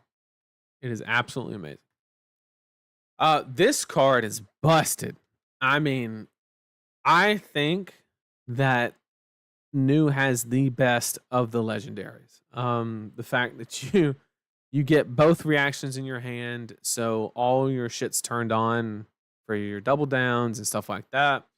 And then you get to, if they played a blue or somehow avoided it being banished, you get to just go and do it from their graveyard, which is amazing. And then you get to transcend, which is, you get refunded. No, I started on Zen and now we're on new and we're doing Enigma next. So this card, absolutely amazing. Absolutely amazing. This was the most interesting card to evaluate. Because when I first read it, I was really high on it. But now I think it's actually not that great. And I'll give my basis for it. Well, I guess, yeah, we'll talk about this card. And there's one thing I forgot to mention about new as a whole.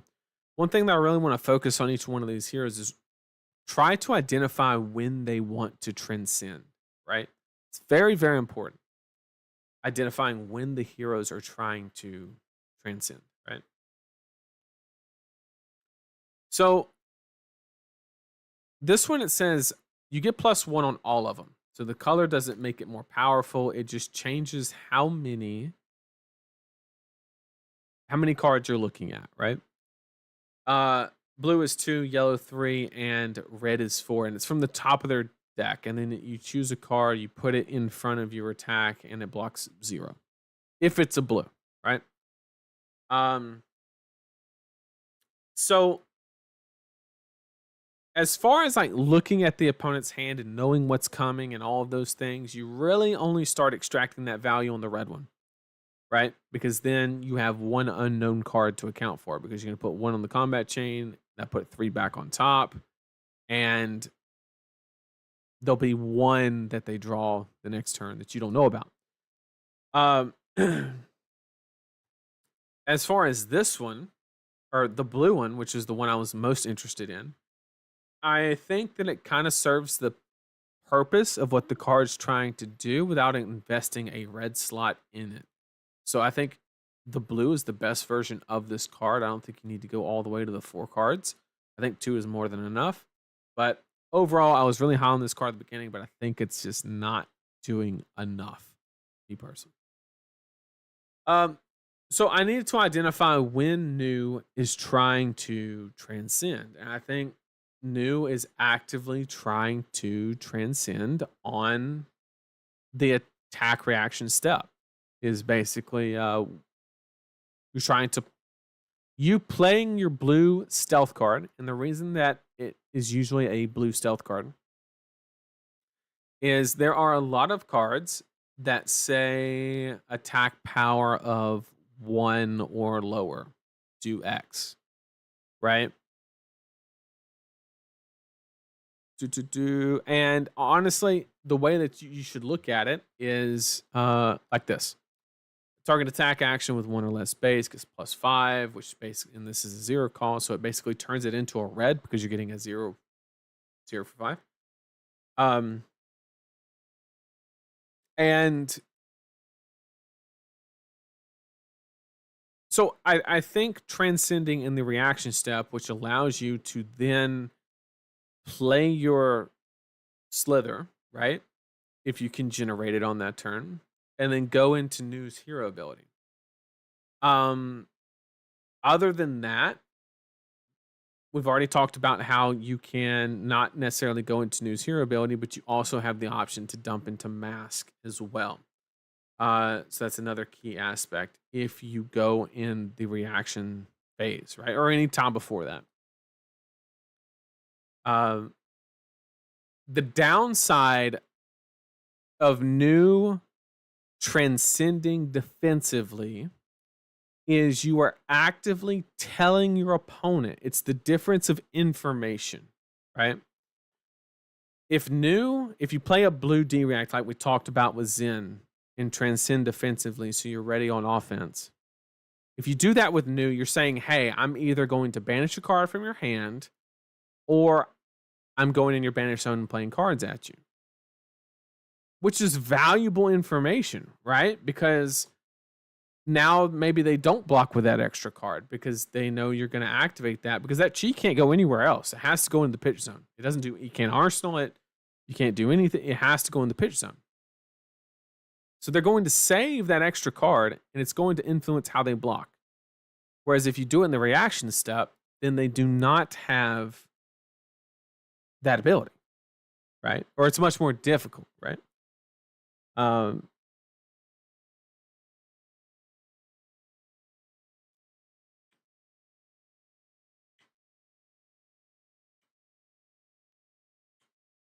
Reminder for Siren's Call. Ellis has confirmed on Discord. You can put no. Yeah, you can do Art of Wars. Yep.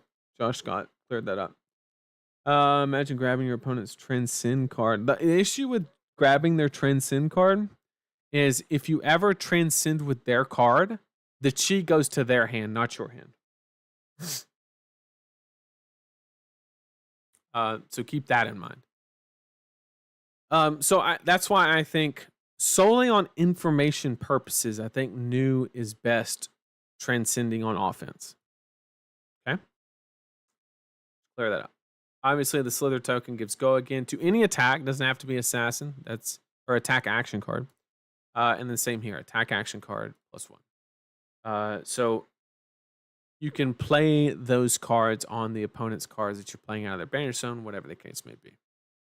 Other than that, I think you are just literally trying to get your ratios right. We already talked about it. 15 to 20 reactions. You need a good blue base. You need a high blue count, like probably anywhere between 20 to 25, if I had to guess. And the first thing that I will be testing with new is which one's more beneficial, the life gain or banishing an extra card? And I don't know the answer to that question yet. Right? Like banishing the top 2, whatever the case. There's a bunch more that have similar effects, right? And I'm unsure of which is the case.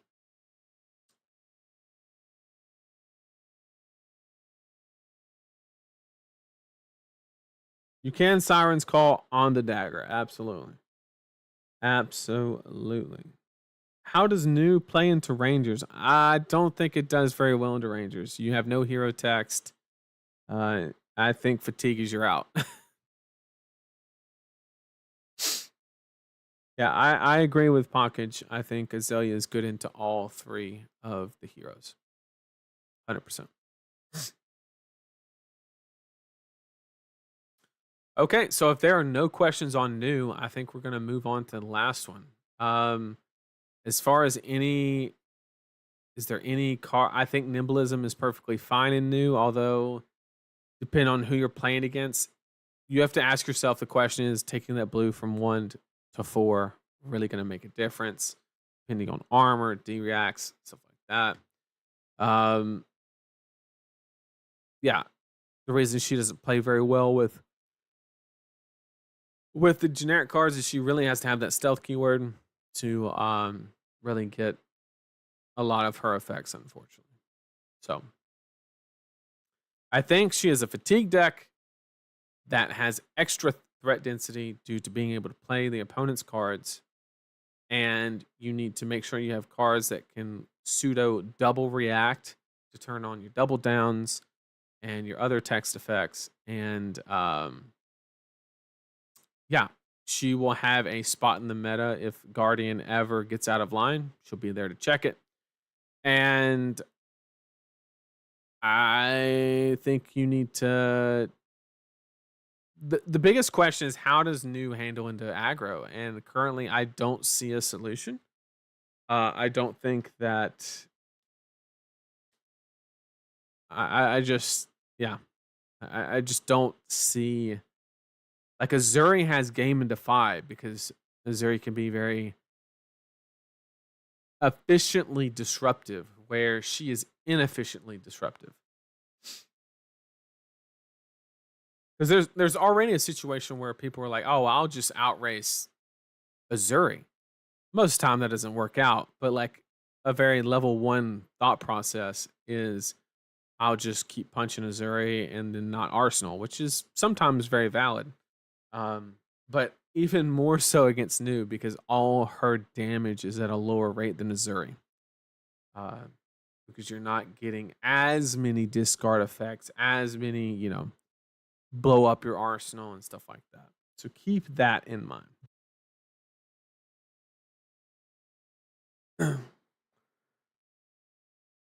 I think with the right build, predicting a meta new is very good into aggro. It's going to take a very specific build. I don't think there will be a new list that is very good into both. I think it's one of those situations where you kind of have to pick one or the other. I'm sure there'll be something in the middle that just loses a lot of game into both, but you know.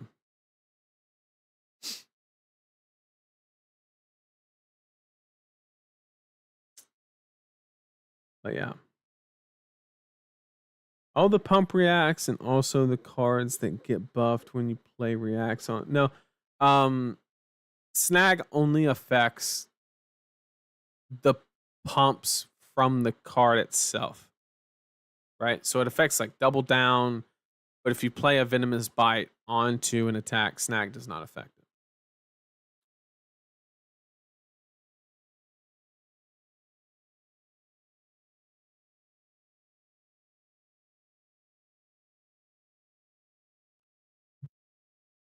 All right, we'll go on to the last one. Enigma. Why not? So go ahead and get the illusionist out of the way. All right. So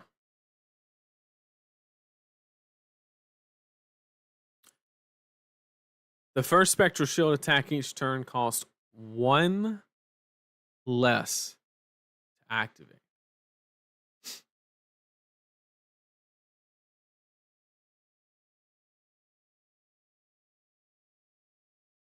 I don't think snag affects reactions.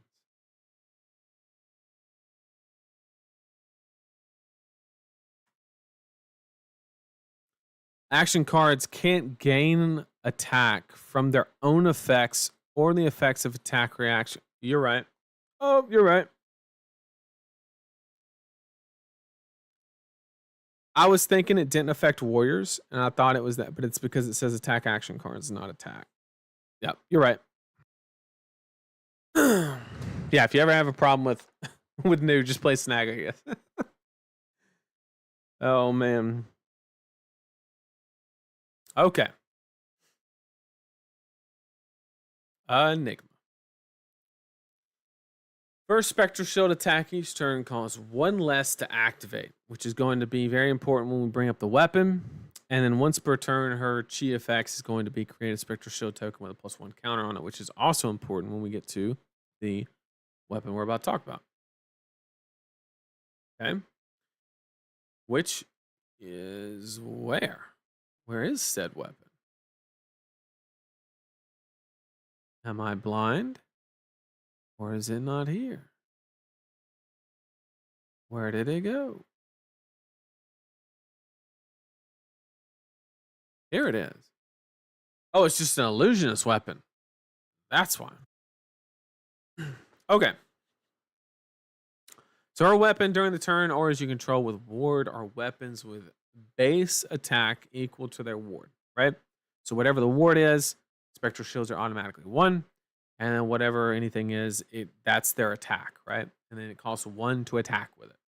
And then if it has a +1 counter on it, it has go again. Okay. So going back to her hero ability, that means that if she has a spectral shield on her board with a +1 counter on it, she can block her entire hand and ping you for 2, no matter what, because it costs 1 less to activate on the weapon. And so like that's really strong, right? That's pretty good. Now, we've already kind of taken this format with the other heroes. When does Enigma want to transcend? And the answer for her is on defense. And the reason it's on defense is because of the footsteps, the new footsteps, the better footsteps, right? This gives you the ability to activate. So after you block with, like, say, a blue D react or something like that, and then you have the ability to activate this with the chi you created to flash in a shimmers, right? And then now it's sitting there ready for you to attack the next turn. after their action point has been absorbed, right? So they don't have the opportunity to swing into it. So it allows you to efficiently establish board state after the point at which they would have the option to clear said aura, which is very important.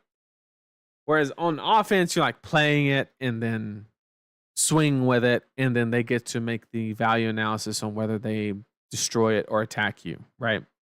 It's a lot more heads up. Whereas if you play it at the end of their turn, it's a lot more beneficial. It is a little bit telegraphed whenever you block with a blue card, right? It's somewhat telegraphed. But at the same time, it is just more effective. If this card did not exist, I think it actually makes more sense to transcend offensively. But because of this card's existence, I think defensively is the answer. As far as other noticeable equipment, if you notice, every illusionist has like their own arm piece. They'll share a little bit of everything else, but the arm pieces are always Silken Form for Dromai. You had Dreamweavers for Prism. Now you have Uphold Tradition. When we get farther into the cards, you're going to notice the hardest thing to do is get +1 counters. It's not getting ward. It's not maintaining ward. It's the +1 counter. And this gives you it gives you ward that can activate when you so choose. And it's an instant way to get a +1 counter, which is very, very strong. So I think this will be the default arm piece for Enigma. That's just my assumption. So the loadout will look something like Uphold Tradition, Meridian Pathway, and then Tunic, along with Balance of Justice, maybe Diadem, right? That is an option that you can make. But yeah, I'm not 100% sold on it because it's Ward 2. It's going to trigger maybe before you actually realize enough value from it. I think I'd rather just have the stability of the block, me personally. You really also need to evaluate the chi for the boots in conjunction with the Mystic Headpiece L. Yes. I forgot about that. Yeah. You are correct. And that's another thing that she has the option of running, which I made my list before this was spoiled. So this is definitely being there as well. It's like actually insane. So in this defense, you search your deck for an inner chi that you've already resolved, right? Reveal it, put it into your hand. So it basically gives you a free activation on the footsteps, which is insanely good, right? Because it's just boom, done. Easy. Or another way to think about it is you don't have to spend it on the boots. You can activate Enigma's hero ability if that's more pressing at that moment. Maybe it's a close game down to the wire. You're trying to get that last card out of your opponent's hand. That's a great way to do it, right? If you do the math and you need to take cards, blocking with this on their turn and then pushing with that extra spectral shield, great way to do it, right? A lot of options. No, you're right. I think that this and balance are going to be the options. I think the extra card is probably just going to be 2 value, but I think this will be the default. Yeah, you're 100% right. I think balance has play. I think she's going to need it with brute pressure. I think that she'll actually run balance over traverse. Okay. So going into ward and how many do you run of everything? Keep in mind some of these effects, right? Like Haze Shelter is a good example of this. Also, 3 visits. It says Ward X, where X is 3 times the number of blue cards you've pitched this turn. So this is continuously checking. So if you're on your opponent's turn and you have not pitched a blue card, this is Ward 0. Ward 0 will trigger whether it just won't prevent any damage, right? So this will go away at basically no benefit unless you've already attacked with it or something. Haze Shelter the same way, where X is 4 if you've pitched a blue card this turn. Otherwise, X equals 1. Okay? So just keep that in mind that some of these cards are continuously checking, and it's very important. Very, very important.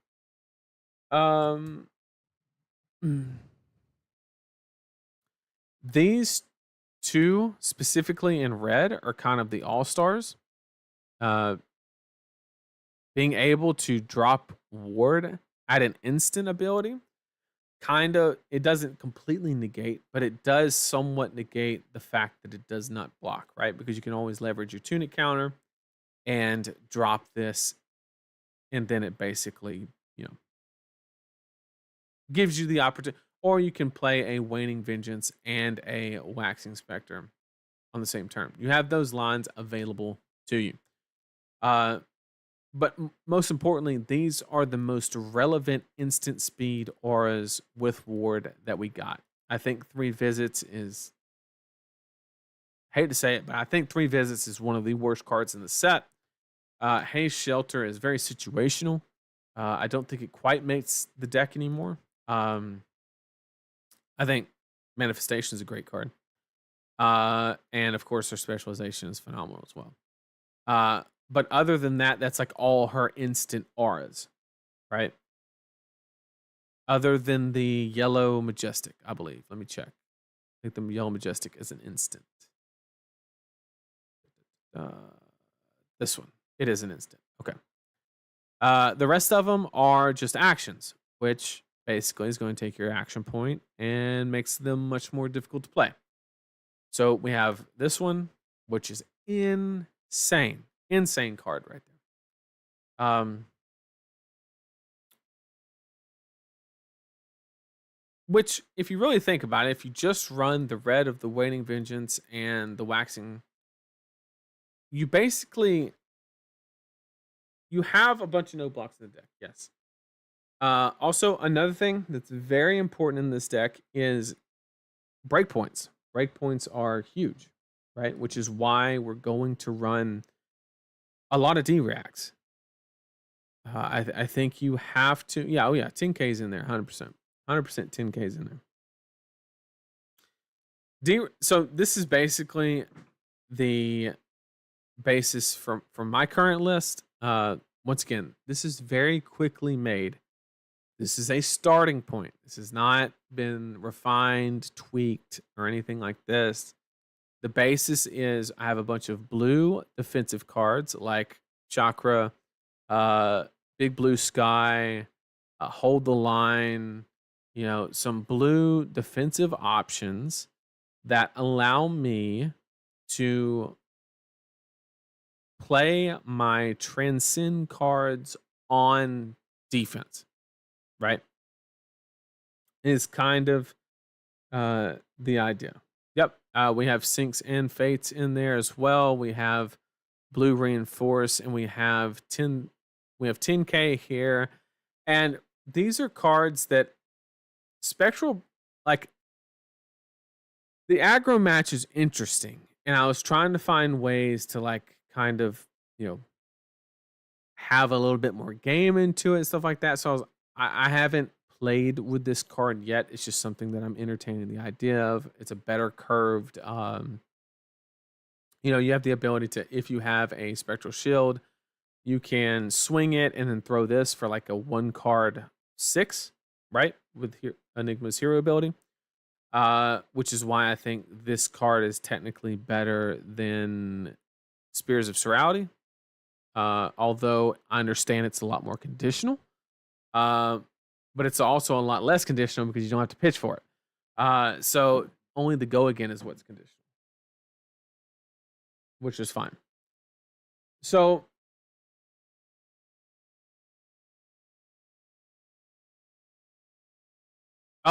you're right. Passing Mirage should not be there. Passing should not be there. We only have 1 attack, literally. Well, sorry. We have 2 attacks. Miraging and Phantasmaclasm. You're right. That should not be there. My fault. Keep the blue count the same. You should consider Fog Down.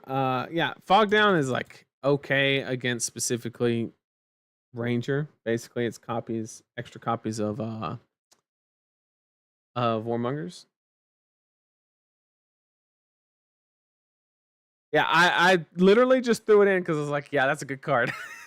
Yeah, I didn't even make the connection, but yeah, we're literally just running 2 attacks. We have Miraging because obviously it has application in duplicating our auras, and then Phantasmaclasm as a aggro hedge. I think this is one of the best cards if you have a high blue base. Against your decks like Ninja that run just a few poppers, it's very easy to get a 2-card 9, take their popper away if they don't have a popper, and you take their best card. I think it's literally phenomenal. Literally phenomenal. And I haven't even added, like I said, I built this deck before the headpiece was even revealed. Which one? It's Mystic. It's just Mystic. But it's 100% the one you play.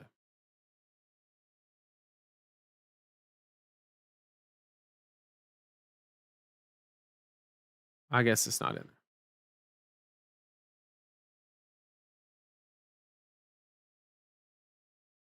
Oh, there it is. I'm just blind. But yeah, that's definitely what we would be looking at. Unravel Aggression.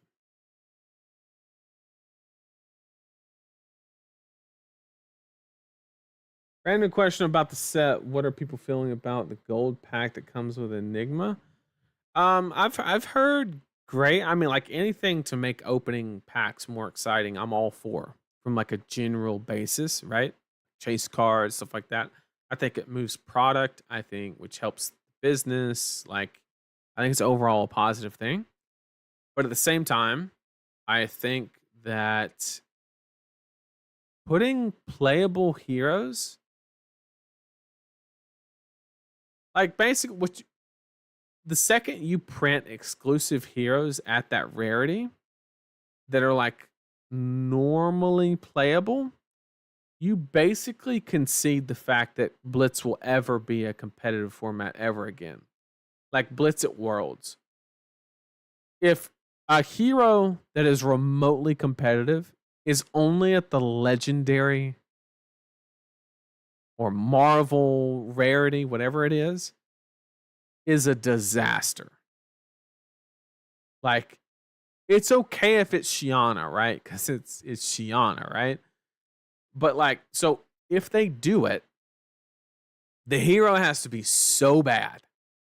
So bad. If it is remotely competitive, then you just have to say that blitzes can never be.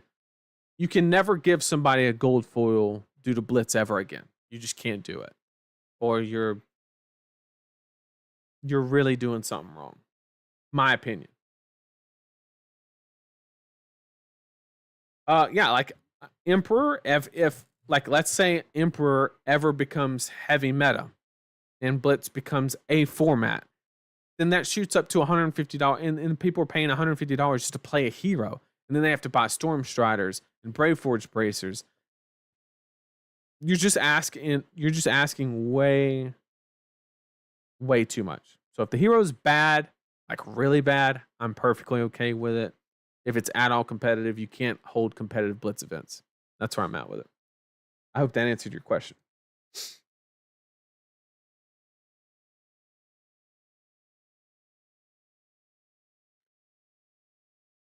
Da-da-da-da.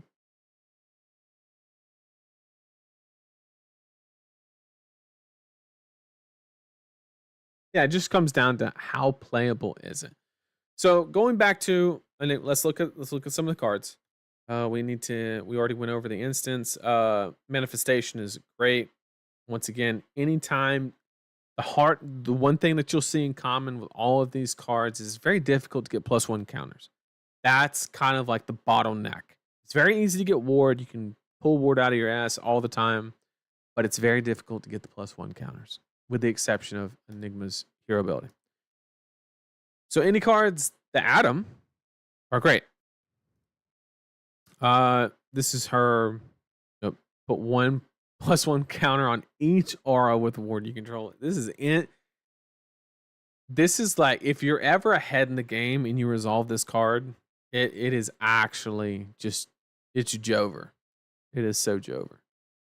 Moon Chakra, I already showed you that I like it because you can either use it as a blue pitch if you're not ready for the transcend mechanic, or you have the ability to get 3 value from it on defense, which is when you want to transcend. The only thing I don't like about this card is it's going more into the prevention thing and ask people, if Enigma ever becomes a real threat, you'll have things like Murkmire and Van Brace and stuff like that. And this just plays more into the prevention aspect of it, which this might be a good card at the beginning, but I could see it very quickly move away as people begin to hedge for Enigma.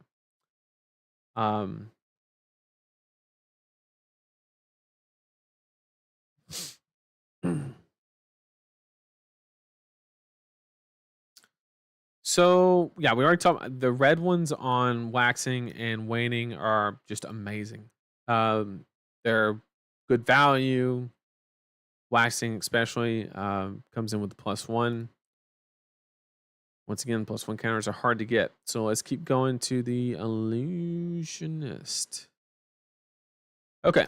Astral Etching. Really big fan of this card. 1 cost, put 3 1+ counter. Once again, counters. We're just trying to get ward with counters and then protect them, which is why we're running all the D-reacts. Not a huge fan on Rage Spectre. When this enters the arena, if you control no aura, you gain the action point. And during your turn, it has ward 6, which means it attacks for 6, but it has ward 1 on defense, right? So it doesn't prevent any damage. It is a blue card, I will admit that. This, to me, if you can maintain this, if you can play and maintain this and swing this, you're probably already winning the match. So Rage Spectre, to me, seems like a win more card. 10,000 Year Reunion, Ward 10. I know people are like, who's throwing 10? Well, a lot of decks in the format right now. KO, stuff like that. You know, we have a lot of big numbers in the format. But more importantly, you may remove 3 +1 counters from auras you control rather than pay this card's cost. So you can just plop it down for free. Now, once again, +1 counters are hard to play, but this card does block 3. Now, if you were to ever plop this card down with the footsteps, I'm going to keep calling them footsteps because it's literally the same art, just cooler. Then it just gets nuts. If you can find a way to get a +1 counter on it. But even if you don't, you literally can just swing for 10. It doesn't have go again, but it's still cool. So that's a very high value play, just being able to swing for 10. Then you have to do your damnedest to protect it. But this is one of the most important cards in the game. It is yellow and it doesn't block. There's your hint on why this card is probably really good. When this enters the arena, move any number of +1 counters from auras you control onto this, and as a once per turn instance, you can remove a +1 counter from this and create a Spectral Shield token. So you can convert the +1s to Spectral Shields, and it has Ward 2 itself. So being an instant, this card blocks 2, right? Because worst case scenario, if you're trying to protect another ward, what you could do, it technically can block 3 because you can play it, resolve the effect, convert a +1 counter to a Spectral Shield, and then you can block 3 to protect other wards. You have that ability. So basically, this card is probably, if not the best, it's one of the best cards in your actual deck, not including equipment. It's actually insane how good this card is. So now we're getting into the auras that require action points. So keep that as we're reading some of these and like looking at what they do. Keep in mind, yes, they all, not all, but most block 3. But at the same time, well, actually about half of them block 3, half of them block 2. They're taking action points, right? Unless you cheat them in with pathway, right? This one I love this one because it generates the +1 counters, which is the bottleneck of the deck. And then you have a couple of the ones where if it enters or leaves and it's the only thing that you have, you get X. Which I will say that I'm a big fan of this one because it's a 0 cost. You can just plop it down, but it blocks 2. This one's very easy to fulfill because when this leaves the arena, the way you have to look at this card is if you have, your goal is to only have one of the when this leaves the arena effects. If you ever have 2, one of them gets wasted, right? Because when one of them leaves, it'll see the other. But if all the ward triggers, you can trigger this one last. And then when it leaves the arena, if you control no illusionist auras, you can play the next one, yada, yada, yada, right? So if you ever have 2 of the when this leaves the arena effects, you only can trigger 1. So that's the important part. Okay. And then you have a lot of the effects that says when this comes in, like solidarity or solitary. When this enters the arena, if you don't control any. And one thing that you'll notice, what everybody's going to, when they first play new, the first thing that comes to your mind is you have to protect your ward. And that's not necessarily correct. I think the hardest thing about playing the deck is knowing when to let it go. You got to trigger your inner Elsa and just like figure that shit out. Because if you think you're going to play a bunch of ward and then just block, build up a board of like 8 ward cards and then start adding counters and swinging, that's not how the game's going to go. It's not how it's going to go. You're going to draw 2 no blocks and you're going to be really mad. So it's all about looking at what your opponent is presenting. It's classic illusionist, really. It's looking at what your opponent's presenting, looking at your board state, and realizing what kind of tempo you can extract from that board state given the situation of what your opponent's presenting and what your hand is. So it kind of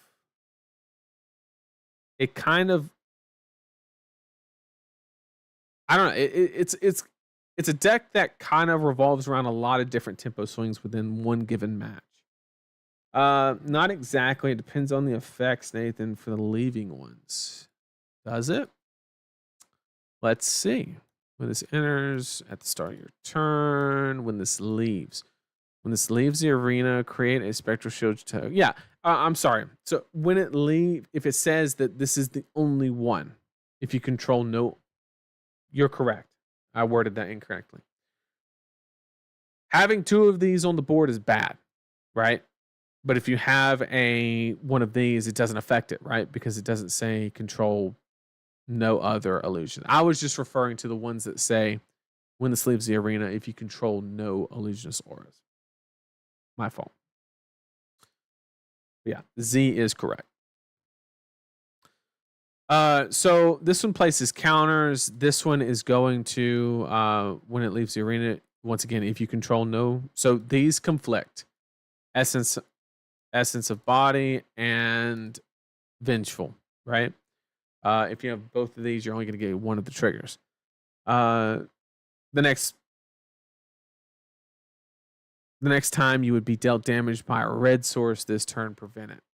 I'm a huge fan of this card. I need to see how it plays out, but like the idea behind this card is actually insane because it's like the perfect, like a Kodachi kills it, you let it die to a Kodachi, and then or some kind of like low to the ground thing, and then the next red card you just don't have to worry about it. You just like no block it and it doesn't do anything. It's actually this is one of my favorite designed cards from the set. I really enjoy this one. Haunting Spectre, I'm a big fan of because once again, it involves the +1 counters. You'll notice the theme here. If it does the counters, I'm a fan. Yeah,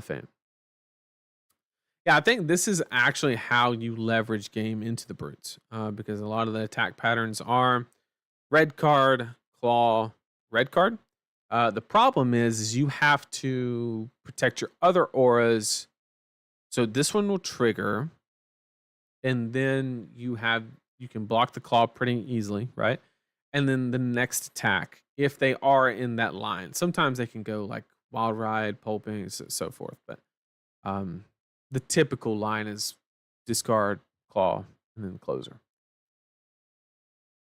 So this is a very skill intensive card. I will admit that, but it blocks 3. It's so good. It's so good. When this in, once again, +1 counters, right?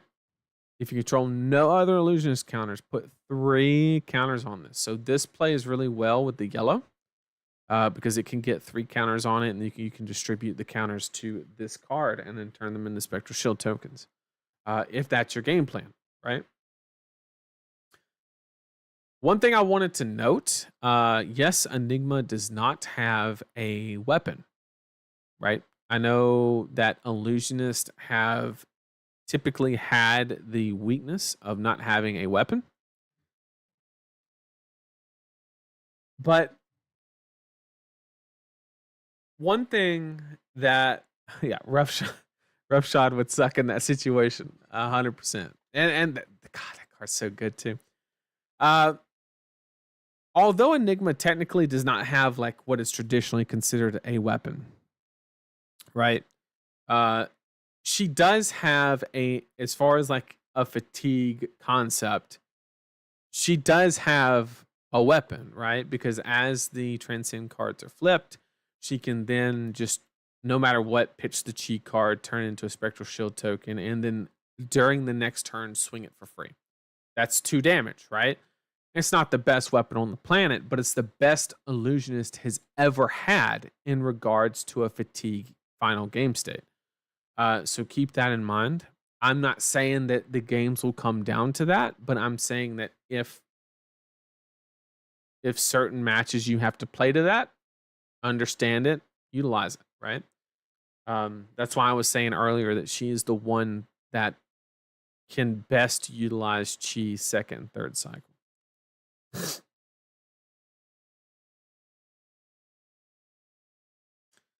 Yeah, the cost on this card is a downside for sure. That's like this one costing 0 is it's a tall ask. It's a tall ask. But once again, +1 counters hard. I don't think this card will see play. But this one I think is worth the 2. This one I think is worth the 2. Because when it leaves, it also makes a shield. So you're basically at worst getting 5 value from 2 cards, not including the extra value you get from that one floating, whether it be swinging a aura, whatever the case may be. And this just like has like a perfect curve. Perfect curve. You can just swing a Spectral Shield or something, or even another aura, and then just play this. Huge fan of Haunting Spectre. Yeah. So basically, yeah, like I said, Enigma's game plan is leveraging blues defensively. Like I said, cards like Big Blue Sky, right? And Hold the Line. You know, all these blue defensive options, Chakra, to be able to transcend. Also, you can play your blue instant cards like Tide Maul on your opponent's turn to both leverage your footsteps or hear ability with the Chi. It's kind of the game plan. You're just playing a tempo-oriented kind of game plan. The one thing that I will say is you kind of notice, with the exception of Zen, I think New and Enigma specifically kind of prey on their opponents not being able to leverage all 5 cards on offense, right? So basically, we're kind of in like a mid-range soup kind of situation right now, right? Where like dual wielding warriors and stuff like that, where it's like very hard to leverage all 5 cards. And I think New and Enigma specifically are going to prey on those decks, which is good because it combats fatigue very easily. It kind of punishes those strategies. Whereas decks like KO, maybe not even, maybe even KO is a bad example because sometimes they just draw hands they can't strictly utilize all of them. But maybe, yeah. I think their role is going to be reducing fatigue in mid-rangey decks from the meta, which is I think is overall very healthy.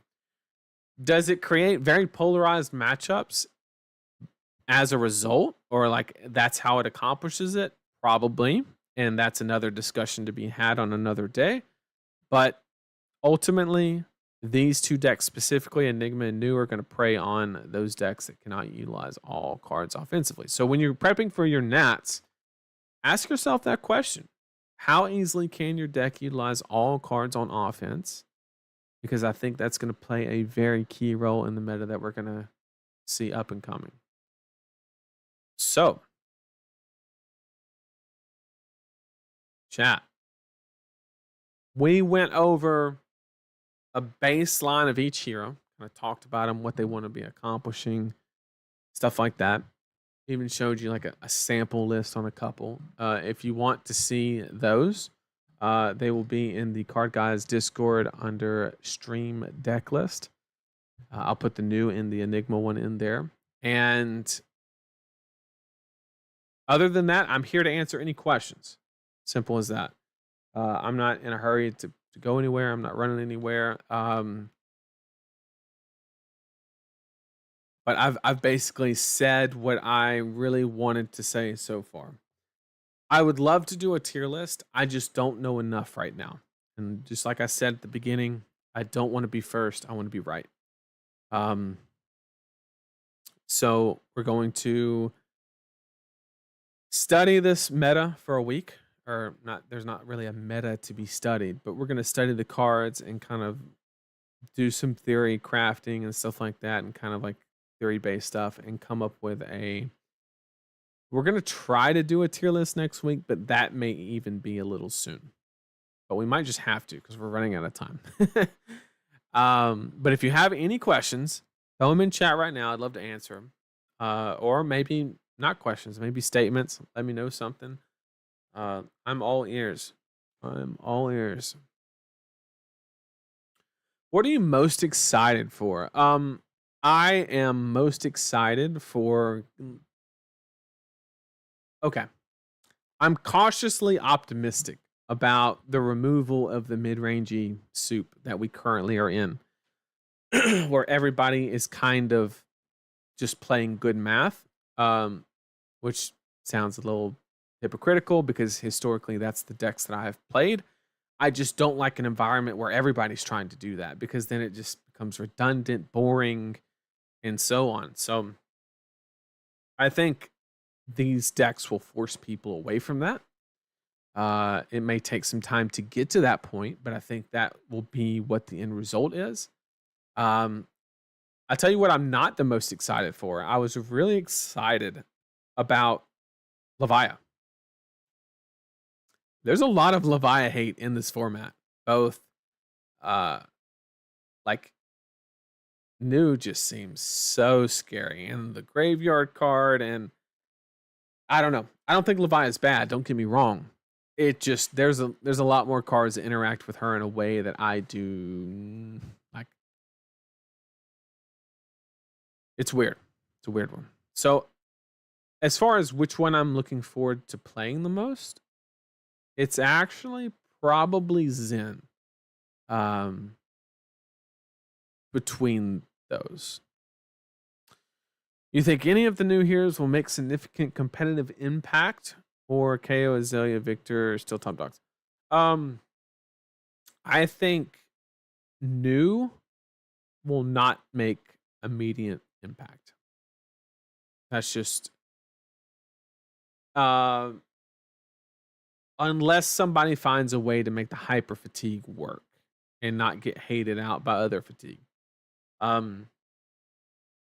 I think Enigma will make impact. It just will not be immediate because that deck is going to come down to some very hard ratios that are going to have to be perfect. Absolutely perfect. Once those get done, so I'm expecting Enigma to kind of break out not during that season. I think it's going to take a little bit longer. I'm thinking whatever event is post Nats. I think like the next big event is probably when we'll see our breakout Enigma list. Basically, I think she's going to need a little bit of time. Zen, I think whatever he does first is where he's going to land. If he does nothing when he comes out, I think he's just a lower tier hero. If he kills it, I think people will get on a Zen list rather quickly. I don't think it'll take long. If Zen's giving you some trouble, I will say there's the Echo card. Just tell everybody about this. Where Amulet of Echoes, let me show it on the screen real quick. If you play 2 cards with the same name, they just discard 2 cards out of their hand. If Zen's ever giving you a problem and this is static on the board, not really an issue, they play 2 Crouching Tigers, boom, hand's gone. So if Zen's ever giving you a problem, there you go. Solution. Which is actually really cool because James White said, I remember at Pro Tour 1, he was like, pick up those cold foil, amulets and talismans and potions and shit because you're going to need them one day. And man, I haven't used one yet. But there you go. There's your use case.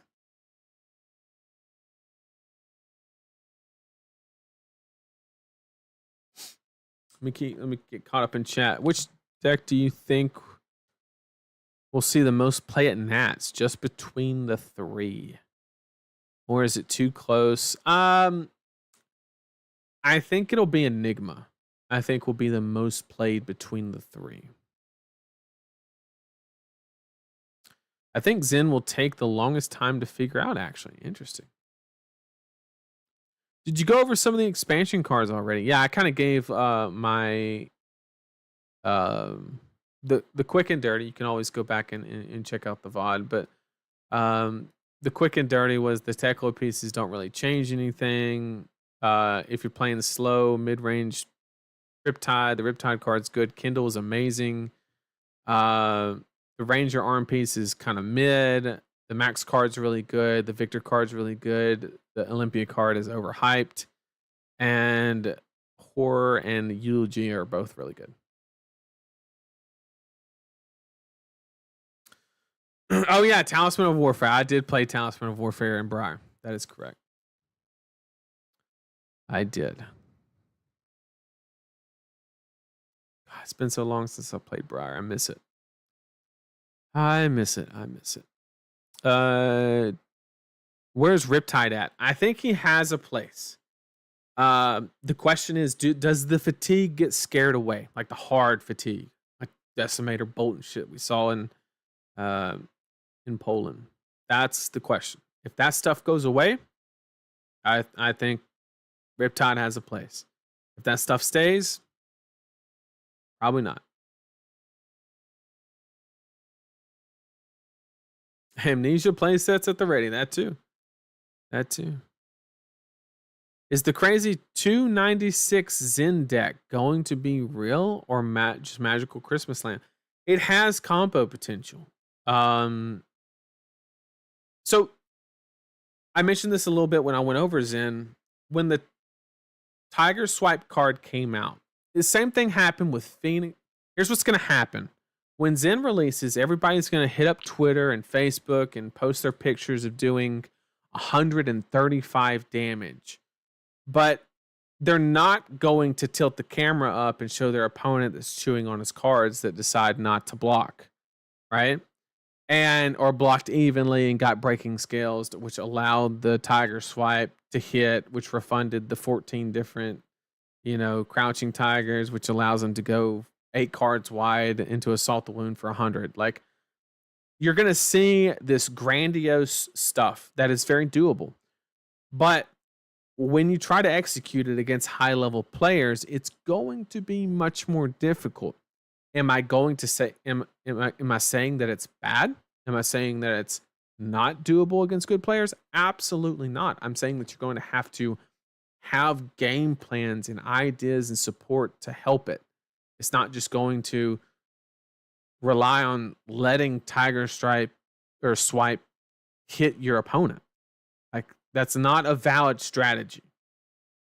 It's going to work for week 1, just like it did when Kitty Cat Katsu was a thing. But it'll go away very, very quickly. The video is definition of magical Christmas Lane. I don't know what video you're referring to, but sure. I'm just going to cram max till it works. I mean, the new card's great. New card's great. Would we ever play Barbed Castaway in Riptide? Me personally? No. I would not. That is my opinion, though. That is my opinion. Do you have any more questions in chat? Throw them in there. I'd love to answer them. Once chat dries up, I'll probably end up calling it. I don't think we have enough time for any gameplay. We'll do gameplay next week. Once we actually have Enigma decks built without passing Mirage in them. Then we'll actually play some games. That was so funny. Passing Mirage with 6 attacks. Checks out. Checks out. If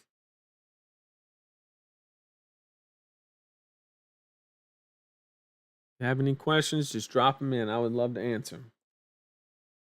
What do we got going on?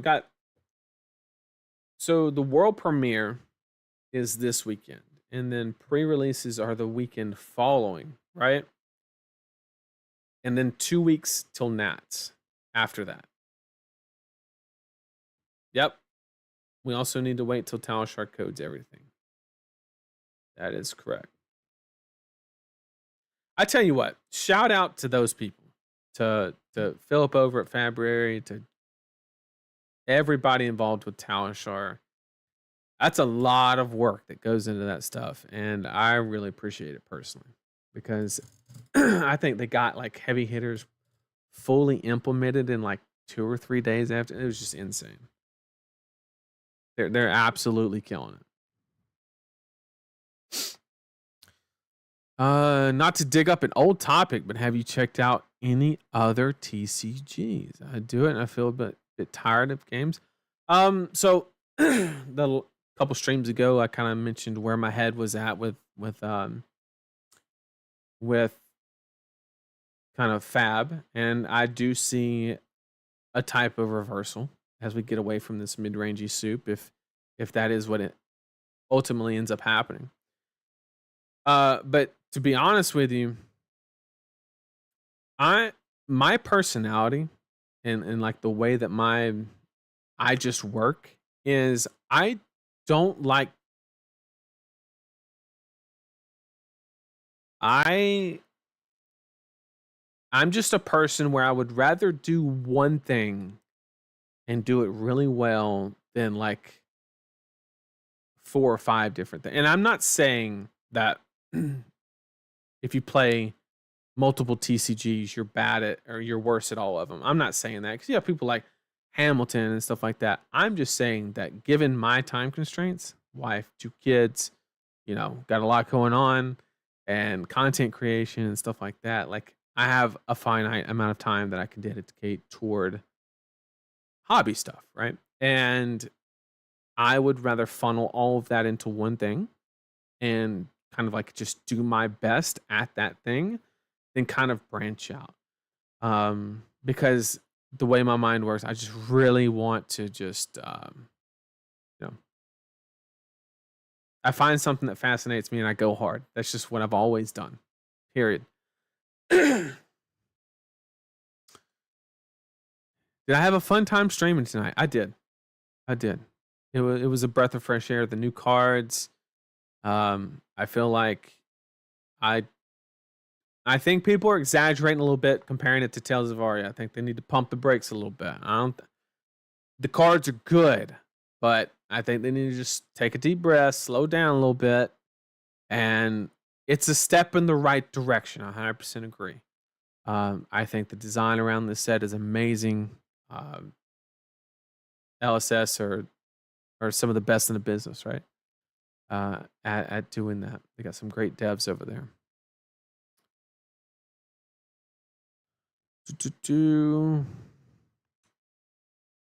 In your opinion, what are some cards to pick up sooner rather than later for Zen? For Zen, the cards that I would pick up that I think are going to be like the highest priced cards are Roar of the Tiger, which is an old Dynasty card, I think. It's like a majestic. Maul from the new set, Chase the Tail are going to be some high value targets for Zen players that are going to be like an auto include. But as far as like valuable old cards, my number one priority would be Roar of the Tiger. That would be my priority.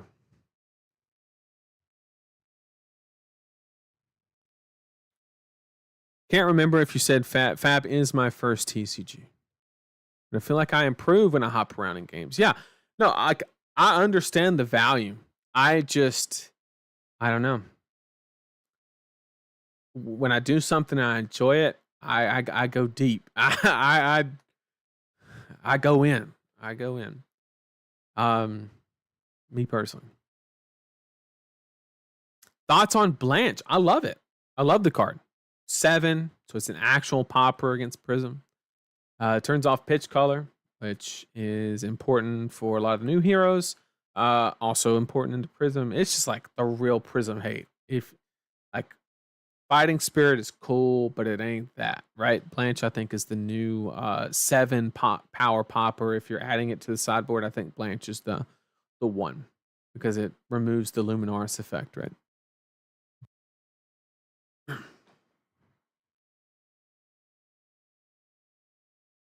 Also, the art on Blanche, phenomenal. Phenomenal. I wasn't here for the stream, but when you transcend on the Fable, is it another Chi on the other side? I don't think it is because of the landmark. I could be wrong. Maybe it is. Let me look. We didn't actually go over the Fable that much. Holy shit. There is Chi on the other side of the Fable.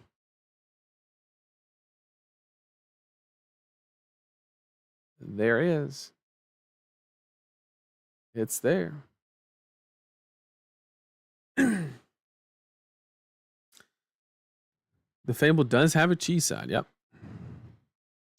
Makes sense. Feel like I could devote half of my day to Fab. Still not learning anything. Very rewarding if you want to focus on one game. Yep. Are we still in Fab 2.0 or starting to creep higher? I think we're on our way out. I know I said during a couple streams ago that it was taking longer than I thought.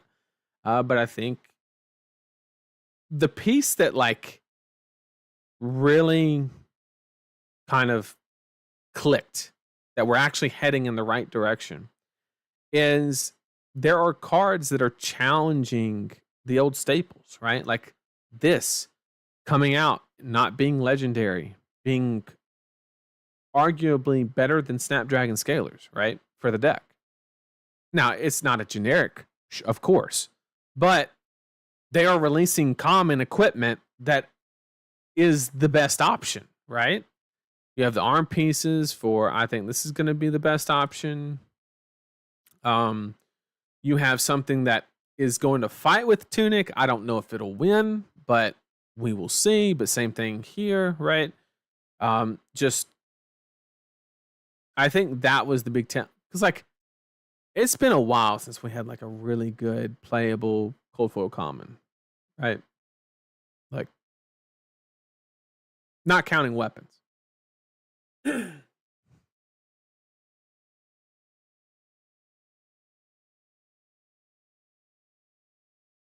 was a breath of fresh air.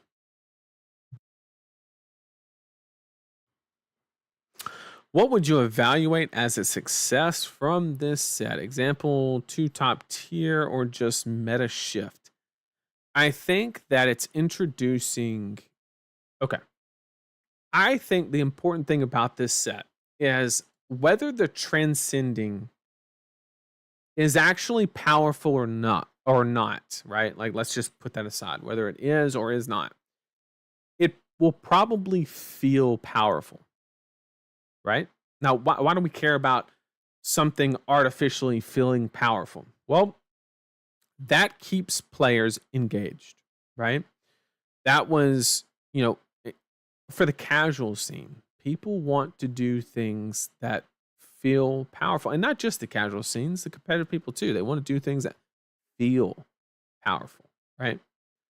And I think that this set has the ability to do that in a more tamed manner than something like KO or something like that. So yeah, you're taking a lot of game actions, doing a lot of I don't know it. I think the set has the potential to just feel good playing, which I think is above probably the most important aspect of a TCG, just from like a health perspective. Does it create the most competitive experience in the planet? Maybe, maybe not. I don't know. But I think for the casual and longevity of the game, it's the most important aspect.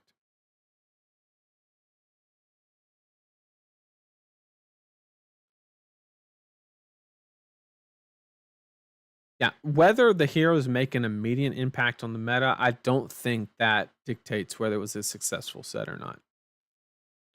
Because if that does continue to happen, then you just have you want people to want to buy the new set because they're interested in it. You don't want to hold your customers hostage and say, "Look, if you want to be competitive, you got to buy into a new hero every single set." It's two completely different situations.